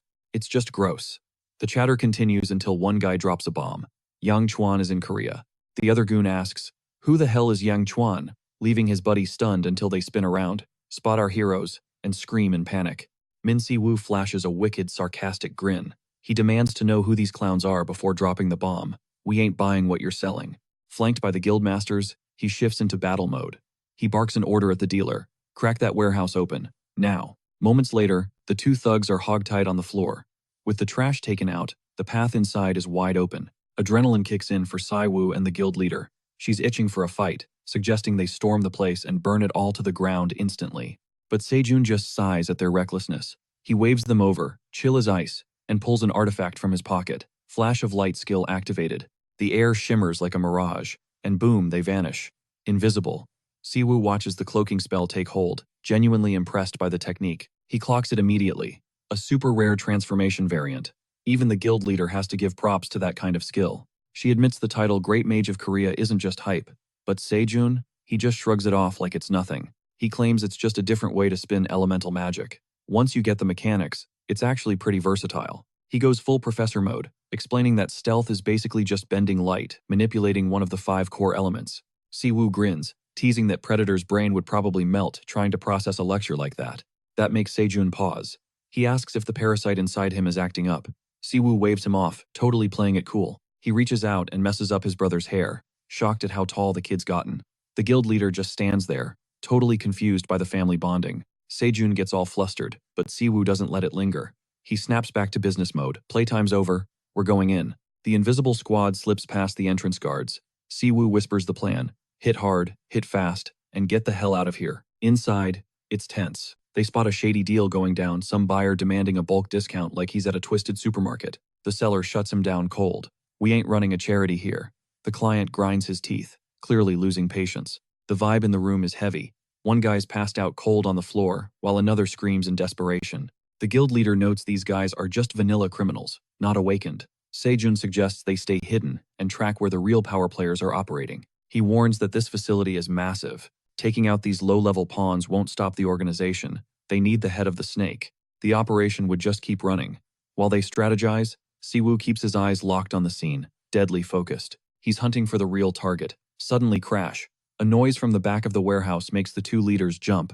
Some junkie bursts out of a back room, screaming his head off about seeing something inside. He sprints right past them like a maniac. Sejun and the leader trade confused looks. The dealers just laugh it off, blaming it on a bad trip and complaining about junkies crashing in the basement. But one guard mutters something chilling. "It's weird how people only lose their minds after going down there." Siwoo's gut twists, bad sign. The leader shivers, saying the place feels like a nest of pure, concentrated evil. Siwoo stops dead in front of a heavy door. He orders the other two to hold the perimeter and stay put. Sejun steps up to follow, but Siwoo cuts him off instantly.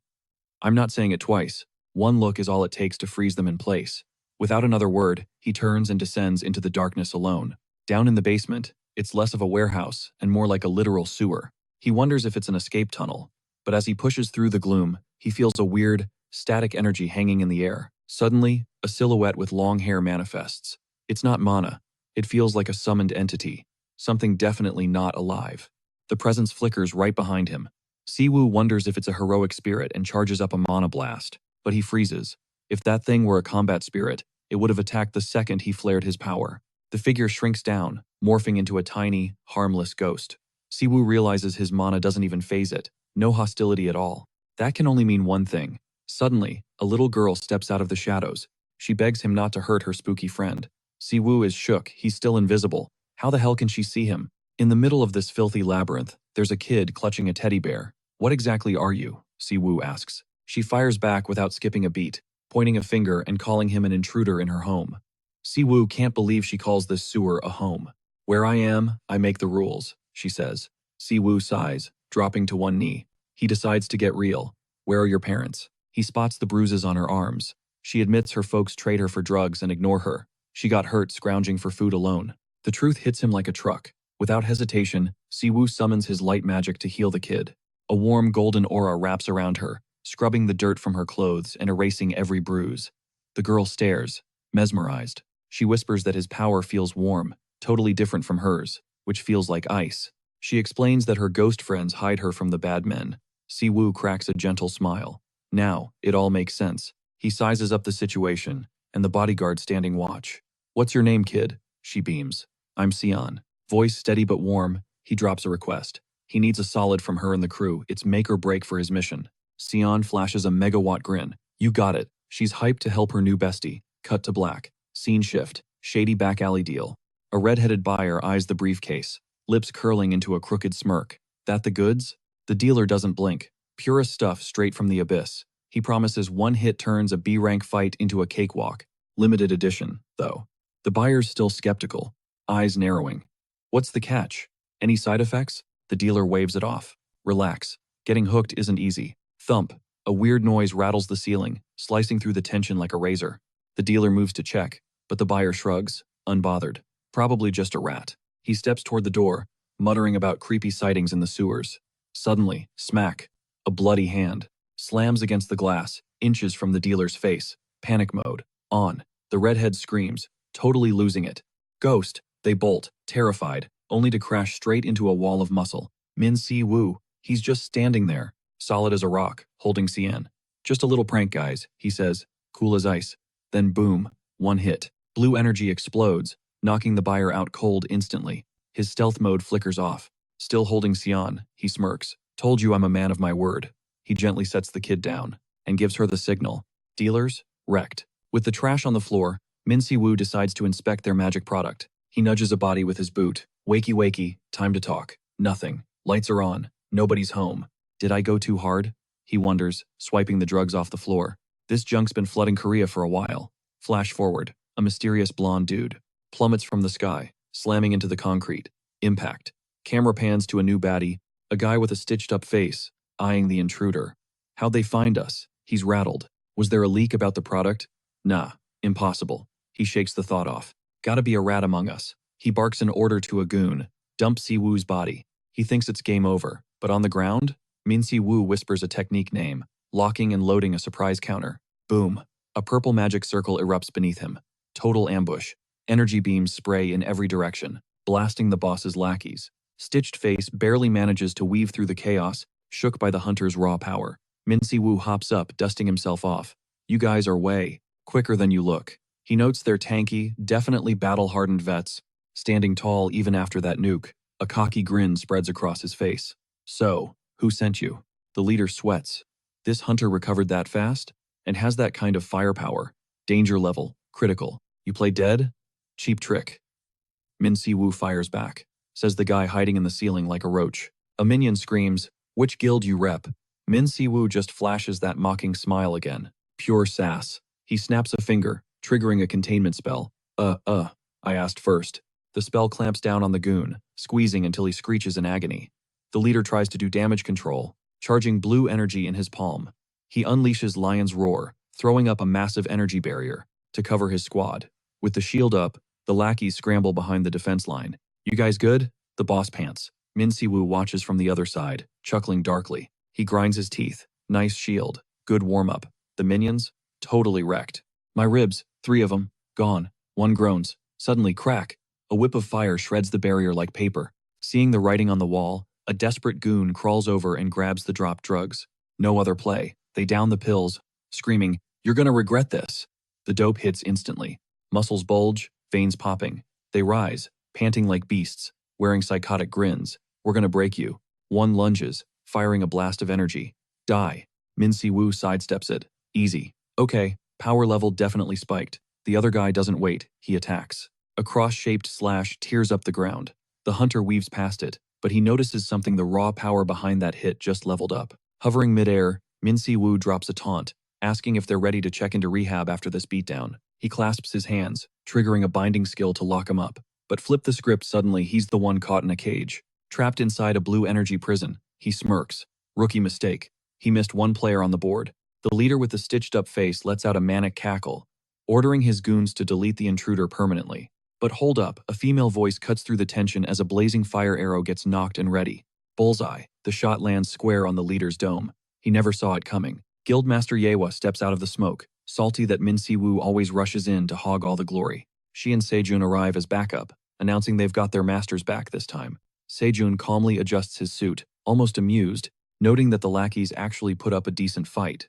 Beside him, Yewa stretches like she just finished a light warm-up at the gym. She comments that the power boost from that substance feels totally unnatural. Still, she adds icily, even with that cheat code, they're nothing compared to S-rank hunters. Min Si-woo turns to them, asking how they managed to track his location. Sejun starts explaining his partner came running to alert them, but she instantly denies it, turning beet red. Switching topics fast, she clarifies it was the kid who guided them through the sewers. Just then, Sion pops up at the door, pouting that a 3-on-1 fight wasn't fair. Min Si-woo gently pats her head. He thanks her for tipping the scales. However, Sejun and Yewa exchange worried glances, pointing out that this is no place for a child. The hunter looks down, confirming the illegal booster has officially hit Korea. His partner inspects the bodies, explaining the drug is highly addictive and slowly kills the user. Sejun asks about the demon hunters, and Min Si-woo suspects they might be tied to the manufacturer. Cut to the 3 unconscious goons, tied up and ready for transport. With that in mind, Sejun wonders if demons are pulling the strings here too. Min Si-woo nods. His gut tells him this isn't just human work. The scene shifts to the warehouse. An unsettling vibe hangs in the air. Someone from the underworld is collaborating with demons. Then, Sejun recalls Min Si-woo's name vanished for 10 years, and his return could spark another war. Watching the men on the floor, Min Si-woo notices they use numbers for names, deducing there must be at least 10 of them. He crouches, promising to extract the truth once he interrogates the dealers he knocked out. Suddenly, Sion stiffens, sensing danger first, and bolts, screaming for them to watch out. Sejun and the guildmaster raise their guard, confused. But a split second later, a massive explosion rocks the building. At the last second, Min Si-woo shields Sion with his body. The 2 unconscious dealers get vaporized in the blast. They hadn't even been tied up yet. New silhouettes emerge from the smoke, the real squad behind this mess. Min Si-woo realizes instantly. It's the rest of the unit. Sejun deploys magic to shield the team, warning that the enemy's mana reserve is massive, at least A rank or higher. One guy steps forward calmly and comments that they saved them the trouble of hunting them down. The trio braces themselves. Min Si-woo asks if he's the leader. The guy in sunglasses instantly recognizes the two guild masters. He's done his homework. He orders his goons to take out the two S-rank hunters. Beside him, several vials shatter on the floor, releasing a blue dust that floods the warehouse. The leader, wearing a smug grin, guarantees they'll be leaving in body bags before launching a full-on assault. Sejun takes the rear, while Yewa provides support fire. Min Si-woo steps to the front, and the brawl explodes. Center stage. He recognizes the rival's martial arts style, but mocks him. Your master must have been trash.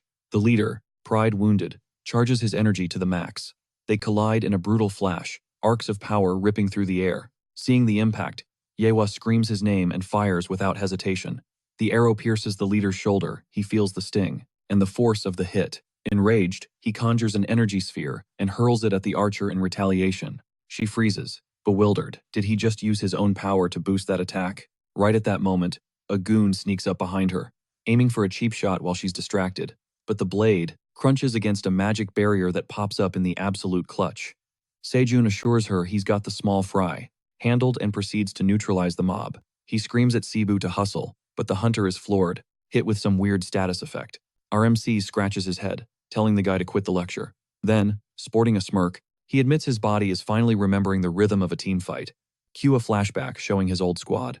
He narrates that back in the day, their synergy was flawless. Snap back to reality. Sejun pushes up his glasses, asking if the warm-up is over. Yewa flashes a confident grin, ready to throw down. Min Si-woo cranks his power level to 11, announcing he's wiping the floor with them in exactly 10 minutes. The brawl heats up.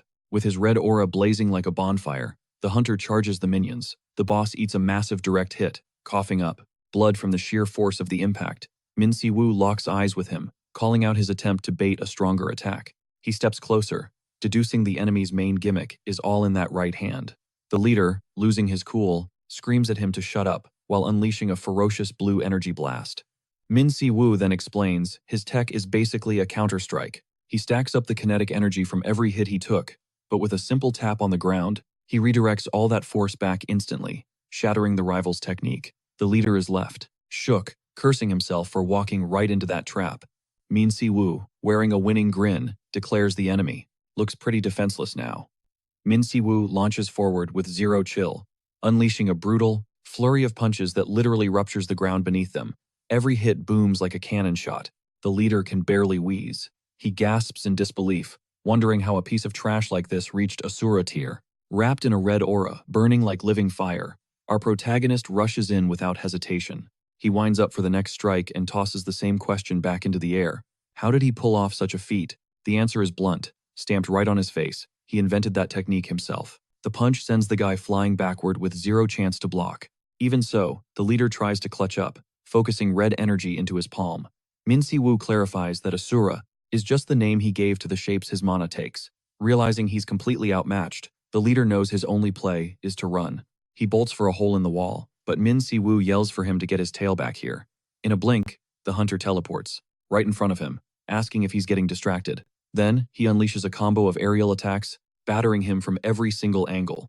The finisher slams him into the wall, cracking the masonry wide open. Fight over. Min Si-woo crouches down, swiping one of the drug vials off the floor. He glares daggers at his enemy and complains. He answered the question, and this is the thanks he gets? He steps up to the fallen leader, warning him that if he doesn't cooperate, the interrogation starts now, and he's going to answer for every comrade who died in this battle. Sejun and Yewa watch, stunned. Min Si-woo ignores the vibes and grips. The leader's face hard to intimidate him. Then he mocks him, asking why he chickened out. After forcing his minions to dose up, he knows the boss didn't take it because he knew the risks. He demands the supplier's name. The leader calls him a pig, insisting he's wasting time and nothing's going to change. According to him, it's the law of the jungle. Only awakened power matters. That's why everyone will do whatever it takes to level up, and hunting dealers is pointless. He screams that the drug is a gift for the weak, a chance to shine, even if just for a second. Min Si-woo runs out of patience with this speech. He violently chokes him out. With a sinister look, he declares that to the master, this leader is nothing but a scrub. The guy starts coughing up this nasty black sludge as he feels the hunter's dark power crushing him. Min Si-woo gives him one last shot. Answer before he gets eaten alive. Who made the drug? A scream of pure agony rips through the dark warehouse. Then, the dust starts to settle. In the distance, Sejun watches silently, while Yohwa holds little Siang in her lap. He catches his partner's attention. She looks lost in thought, rocking the kid. Sejun asks if she thinks Min Si-woo has changed too much since he vanished 10 years ago. Yohwa nods. There's no denying he's gotten stronger, and way more ruthless. She explains he spent the equivalent of 100 years in another dimension, totally alone. Still, Sejun feels like something broke inside him, and sometimes he wonders if the guy is even human anymore. Zhonghua keeps the vibe calm, reassuring him. Deep down, he's the same guy, he just needs a minute to reboot. Suddenly, the MC glitches into the frame out of nowhere, asking if they seriously think he's lost his mind or something. Sejun puts on his best poker face and casually asks for the intel. Min So-woo rubs his face, totally exhausted, and admits there wasn't much. The distribution hit everywhere simultaneously, and the main Asian hub is actually sitting in the neighboring country. The thug literally blew up before spilling the beans, probably triggered by a mana contract or some dark magic failsafe. They decide to grab Sion and drag her along to find her parents or a safe house. They know the clock is ticking. That warehouse was definitely bait. Min So-woo connects the dots. If the main Asian center is overseas, there has to be a local base right here. Smash cut to a new location, a high-end, packed private venue known as Arkan's Sharks Club. Inside, Yang looks like he's seen a ghost, asking if the factory actually fell. His lackey confirms the HMCS raid and says the on-site team has gone dark. Hearing the police have the warehouse surrounded, he starts sweating bullets and asks about the guy with the glasses. They tell him Glasses is messed up over his brother's disappearance, but still following orders like a robot. The redhead, however, is absolutely fuming at the setback. He even had his getaway flight booked. Suddenly, his phone buzzes on the table, making him jump. He answers, fumbling and stuttering as he speaks to the Grand Master. On the other end, the boss sounds terrifyingly calm, mentioning that his guys reported a tiny hiccup in Korea. Yang swears he followed protocol, and that the simultaneous ops drew too much heat, but the master reveals with a barely audible smirk that they were the ones who leaked the intel to the hunters. He breaks it down for a stunned Yang. The factory was just a decoy to distract the HMCS. Then he orders the clown to keep pushing the product and ignore the risks.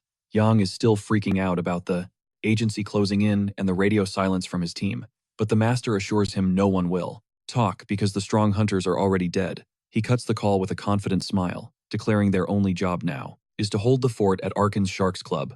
Cut to an HMCS superior, laying down the law. Min So-woo cornered a bunch of dealers and addicts in an abandoned factory and absolutely pulverized their distribution hub. On paper, he deserves a standing ovation.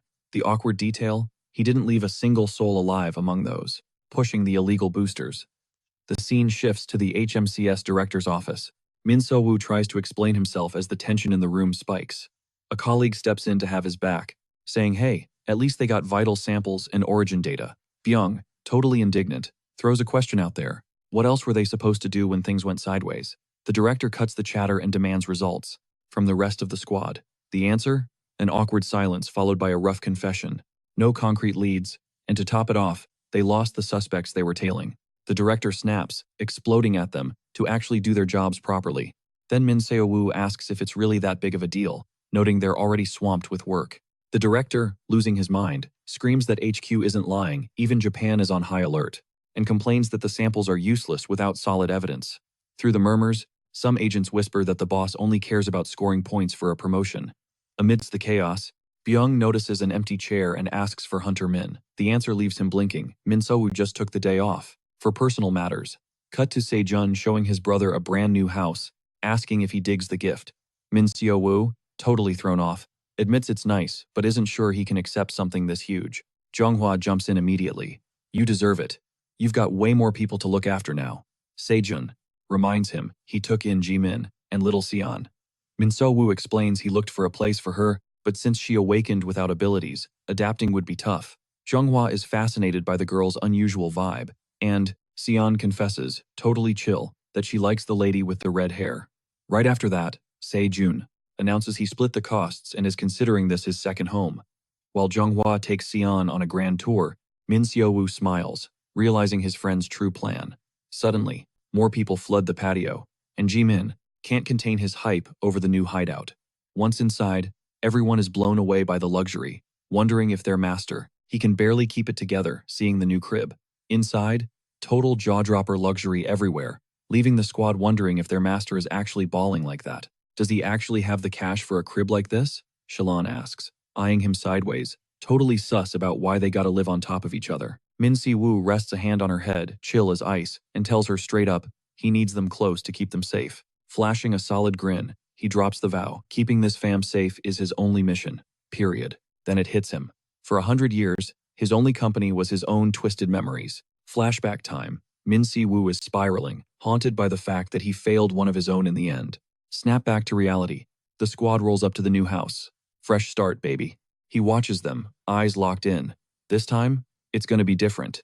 Just then, little Sion yanks his arm, complaining he's walking like a turtle. Main character energy kicks in, he smirks, thinking, Predator is in for a rude awakening. He follows the crew inside. Night falls, and while Sion's out cold cuddling her plushie, Min Si-woo dials up Byung. He needs to know, are these drugs linked to the demons? Byung confirms the mana signature is totally alien, but drops a disclaimer, it doesn't prove a thing yet. He adds that this energy vibe isn't even rare anymore, and HQ agrees. Nobody wants to go poking bears, or starting beef with demons over rumors. Min Si-woo's blood is boiling. He realizes that over the last 10 years, those demons actually charmed humanity into trusting them. The investigation is dead in the water. He grabs an old journal. Did Min Young ever look into this demonic energy? He flops down, at his laptop, digging through ancient files until he hits a blog. Bingo. Exactly what he needed. The catch? Private access. Locked down tight. Annoyed by Min Young's ironclad cybersecurity, he spots a weird detail in the link. What the heck is STS? Suddenly, Sion pops up in the doorway asking why he's still up. Min Si-woo jumps out of his skin. She clarifies she literally knocked before entering. He tells her to get back to bed, but she hits him with a curveball. The ghosts told her about his phone call. Min Si-woo wonders if he'll ever get 5 minutes of privacy. But Sion ain't done. The ghosts also spilled what the bad guys were saying before he showed up. Fatigue gone.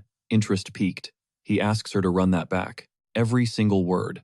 Sion goes quiet for a sec, showing a nervous little twitch. Cut to them whispering about some guy named Yang at the airport, and goods getting moved. Meanwhile, in a dark alley, a blue-haired hunter is sprinting like the night is trying to eat him alive. Bam! He trips and faceplants into the concrete. Brutal impact. His head is spinning. Total daze. No strength to get up. He barely makes out a voice slicing through the silence. Finally, gotcha. Two dudes step out of the shadows. One looks at him like trash, calling him a useless C rank for jacking the guild's portal. Still on the floor, the kid snaps back. He had no choice. He needed cold, hard cash to buy. Something specific. He reaches into his pocket and pulls out an item. The goons ignore it. Big mistake. The hunter clamps it between his teeth, laughs like a maniac, and screams that, as long as he's holding this, they ain't nothing. Boom! A massive explosion. Swallows the alley and everything near it. Blink, and the scene shifts. Emergency meeting time. News about illegal boosters just dropped at HMCS headquarters. One leader warns this mess is gonna spread like wildfire. Vice President. Blackwood admits it's code red and asks for updates. An assistant brings up the case of the factory in Korea. The regional director practically shrinks in his chair. Zero progress on the reports, the assistant adds, questioning the hunter they put on the job. Juan Cargill busts out a mocking laugh, roasting Blackwood for putting a rookie on something this heavy. However, another leader shuts him down cold, noting how bold he sounds for a guy who only chases a paycheck. One director calls for chill, sure that the VP has a master plan up his sleeve. Then he suggests making the new hunter the lead investigator for the Korea case, hinting this kid might be full of surprises. With a calculated smile, he turns to branch director Bake and asks for his take. Bake goes ghost white, stuttering, totally lost for words in this mess. 2 days later, Korean HQ. Byung freezes solid when he finds out that Min Segu just leveled up to lead investigator. But Siwoo kills the celebration instantly. The case has gone public. They're setting him up as the fall guy, a classic scapegoat. But Siwoo, he's cool as a cucumber. He says even if this goes south, he can flip the script. He slides a document across the table, requesting a formal investigation.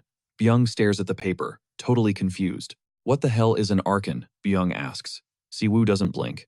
It's a key word from the factory girl's testimony, and it looks like the master key to this whole mess. Byung isn't buying it. The case is wide open, and archon is vague as hell. But Siwoo stays ice cold. With the jurisdiction we have, tracking this place down is just a matter of time. That sends Byung into full-blown panic mode. A nationwide manhunt is a massive deal, and Arkin could be anything. A password, a code, a shell company? Hell, it could be a person, a black site, or some high-end lounge. Siwoo rubs his chin, lets the gears turn for a second, then drops a bombshell. Let's demand cooperation from the 7 guilds of the heptagram. Byung's jaw hits the floor. This is a confidential investigation, he stammers. But Siwoo cuts him off. Stopping the distribution is priority number 1. Byung is practically tearing his hair out now. Those guilds have massive egos. They'll never agree to this. Siwoo waves it off like it's nothing. Yohwa and Sejun are already on board. We just need the other 5. Wham! He slams his hand on the desk. Quit whining and make the calls. Right now. He leans in, voice low and dangerous. If we don't act, every hunter in Korea is going to end up hooked on those drugs. Scene switch. We cut to the Blue House. Jillian, master of the Infinite Guild, strides into the president's office and executes a flawless bow. Before the most powerful man in the country, President Dae-soo eyes her sharply. Does this matter? Involve your guild? She hands over a file. The HMCS has requested full cooperation from every guild in the heptagram. The president raises an eyebrow. Intriguing. What kind of case requires that much firepower? Details are classified, Gillian clarifies. But they need boots on the ground for a massive sweep. He scoffs. Asking for help with 0 ROI? Absurd. Then, it clicks. This has the Mad Dog scent all over it. That bastard is back in the game. Still, he waves his hand. Do what you want. The guild is under your command anyway. Jillian doesn't say a word. She just scribbles on her clipboard, stone-faced. Back at HQ, Byung is losing his mind. Some guilds actually sent written rejection letters. An agent reports, Infinite and Frozen Soul declined cooperation. But here's the twist. Byung looks relieved. He honestly expected a total shutout. Just then, a female agent walks in. She hands over the yes list. As Byung scans the document, he mutters, "Is it weird for a hunter to join the HMCS?" "Not really," she replies. "Happens more than you think. Pay isn't great, but the stability is solid. Plus, it attracts the justice boner types." Min Si-woo steps in, catches up, and grabs the list. Vajra, White Lion, and Fighting Warrior are in. He looks up, deadly calm. Put a tail on every hunter from those guilds. We might be letting a spy right through the front door. Meaning, someone inside the HMCS is already leaking intel. Byung frowns, brain lagging behind. I don't follow. Siwoo breaks it down. This operation is massive. A major guild is definitely pulling the strings. We offered 0 benefits, so they only said yes because they smell a profit. Byung starts to process that, but suddenly, bam! Another agent bursts in, screaming for the chief. She's out of breath, eyes manic with excitement. I found it. I finally found what we were looking for. She's pinned down the location, the place they call Arkin's Shores. Cut to a dark, deserted street. A lone figure walks the pavement. Click, clack. His footsteps echo in the silence. Meanwhile, across town, a grunt is sweating bullets, reporting to his boss, the redhead Gene. The HMCS found the secret site, and the intel came from a rat, a mole. An actual HMCS agent. Gene snaps. I thought the Korean branch was useless trash. How did they find us? He doesn't waste a second. Find out their plan. I want to know exactly when they strike. He leans in, menacing. Do your job, or go back to your pathetic little life. But the lackey stammers out a disturbing rumor. The investigators from the factory case? They're on the team now. And that's not the worst part. One of them is a rookie with a direct line to the vice president. The guy with the neck tattoos doesn't hesitate. They're watching us. He decides to wire the funds to keep their spy active. Cut to the lackey. Heading straight for the guy in glasses and the blue robe, the redhead hands over the list. He demands the full list of investigators, but the guy won't budge. He grips the paper tight, refusing to let go. A warning follows. Don't try anything stupid. Glasses frowns, visibly confused, asking, what exactly does "for now" mean? Yang knows this guy inside out. He can sense the thirst for revenge, but a massive situation is about to blow up. HMCS just compromised the bar, and there might be a rat in the ranks. Glasses asks if the Grandmaster knows yet. Yang snaps back, ordering him to go deliver the bad news personally, so he walks off. Yang whips out his phone for a critical call. We've got a major crisis on our hands, he says. Cut to an international location outside Korea. A voice cuts through the air, mentioning that the start was a total disaster. Inside a sleek car, the masked man asks, what's going on? The smirk instantly vanishes from his face. The news hits. Their safe house, the bar, is burned. Yang explains that the HMCS is breathing down their necks. Then Yang asks for backup. The guy just laughs. It's a massive risk with 0 guarantees, and Yang has way too much skin in the game. The redhead fires back hard. The masked guy has even more to lose here. That bar is his most strategic asset. So, the masked man pivots with a proposal. Next, shipments to the bar? He'll slash the price by 50%. He hangs up and steps out of the ride, saying not to sweat the boss. Full of swagger, he claims he'll handle the deal face to face. Time to meet the Grandmaster. He strolls into a luxury suite and greets him, hyping up the boss's commanding presence. The long-haired man doesn't even flinch. He's staring out the window at the city, drowning in absolute silence. Masked guy drops the intel. Arkan Resort is compromised, and the Korean HMCS actually knows what they're doing. The Grandmaster cuts him off cold. Silence. He already knows everything. Then he exposes the masked man. He's from the same crew pushing that illegal drug distribution deal. And frankly, the Grandmaster doesn't care about their goals. Every road in the underworld goes through him. The deal is simple. Pay the tax, and you stay in business. Masked man smirks, satisfied. Exactly what he expected from the king of the Asian underworld. His mission is just moving product, nothing else. But he drops a warning. The Korean HMCS isn't weak. If they get busted, it's going to be a catastrophe. To make matters worse, the agency called in the 7 guilds. Grandmaster snaps, get to the point. So, the guy suggests a summit at the bar. A gathering of the biggest crime syndicates. Plan set, he and his crew gear up to make it happen. No one turns down an invite like this. They could even throw in free samples to juice the market. The Grandmaster pauses for a second. That'll just attract amateurs who don't know the stakes. Masked guy pushes back. Strength in numbers. We'll crush the investigation team. Better to go all in before they wreck our base. He drops the mic and leaves. He's desperate for the Grandmaster to join the fight. But the boss just stays silent, watching the skyline. Then, flashback to a memory. A sick girl calls out to him, but he begs her to just call him brother. Desperate, he promises to get the money for her cure. She gives a weak, warm smile. We'll go home when I get better, she says. Brother, she whispers weakly. He's fighting back tears, trying not to break. But then she drops the truth. She doesn't want the money. Her only wish is for him to build a happy family. Smash, cut to a nightmare. He's sitting right there, next to her lifeless body, lying on a hospital bed.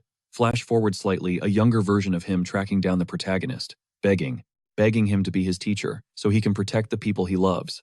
Snap back to the present. The Grandmaster stares into the void. Those memories are just painful ghosts now, impossible to shake. He looks at his current reality. He's filthy rich, wielding god-tier power. But deep down, he knows the truth. There's absolutely no one left to protect. With a shadow darkening his gaze, he turns around. He locks eyes with someone standing in the shadows. A subordinate steps into the light, answering the boss's call with total reverence. Voice like steel, the Grandmaster drops the order. We are holding a conference in Korea. Cut to HMCS HQ. Min Si-gu steps up to present the operation report.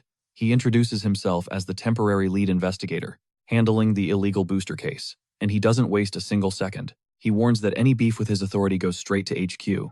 The projector clicks on. Arkan isn't just a code name. It's a club resort. The team discovered that this place is the main distribution hub for the product across all of Asia. The MC chimes in. The real owner is still a ghost, and the place runs through a web of affiliated clubs. Sejun speaks up, pointing out the obvious. A shady spot like that only survives this long, by greasing palms. Min Si-gu nods. They're already compiling a hit list of corrupt government officials, but the vibe shifts fast. He drops a leaked video proving the syndicates are onto them. They know about the investigation. That screams one thing. We've got a snitch. Hence the secret rendezvous. Only the agency's most loyal ride or dies made the cut. The mission is straight up savage. Wipe out the resort's distribution hub in a single, lightning-fast strike. But let's keep it 100. It won't be a cakewalk. Intel shows the place is crawling with heavy security. We're talking guards posted at every entrance, most of them deep in the pocket of major crime rings. One agent connects the dots. Is that why we tapped the heptagram guilds for backup? Minsu gives a grim nod. And he makes it crystal clear this op is strictly hush-hush. Loose lips, sink ships, no exceptions. Even the guild masters joining the fray remain in the dark. The timestamp, the coordinates, the strategy. Stay on lockdown until D-Day itself. Still, another agent pushes back, asking why the masters have to be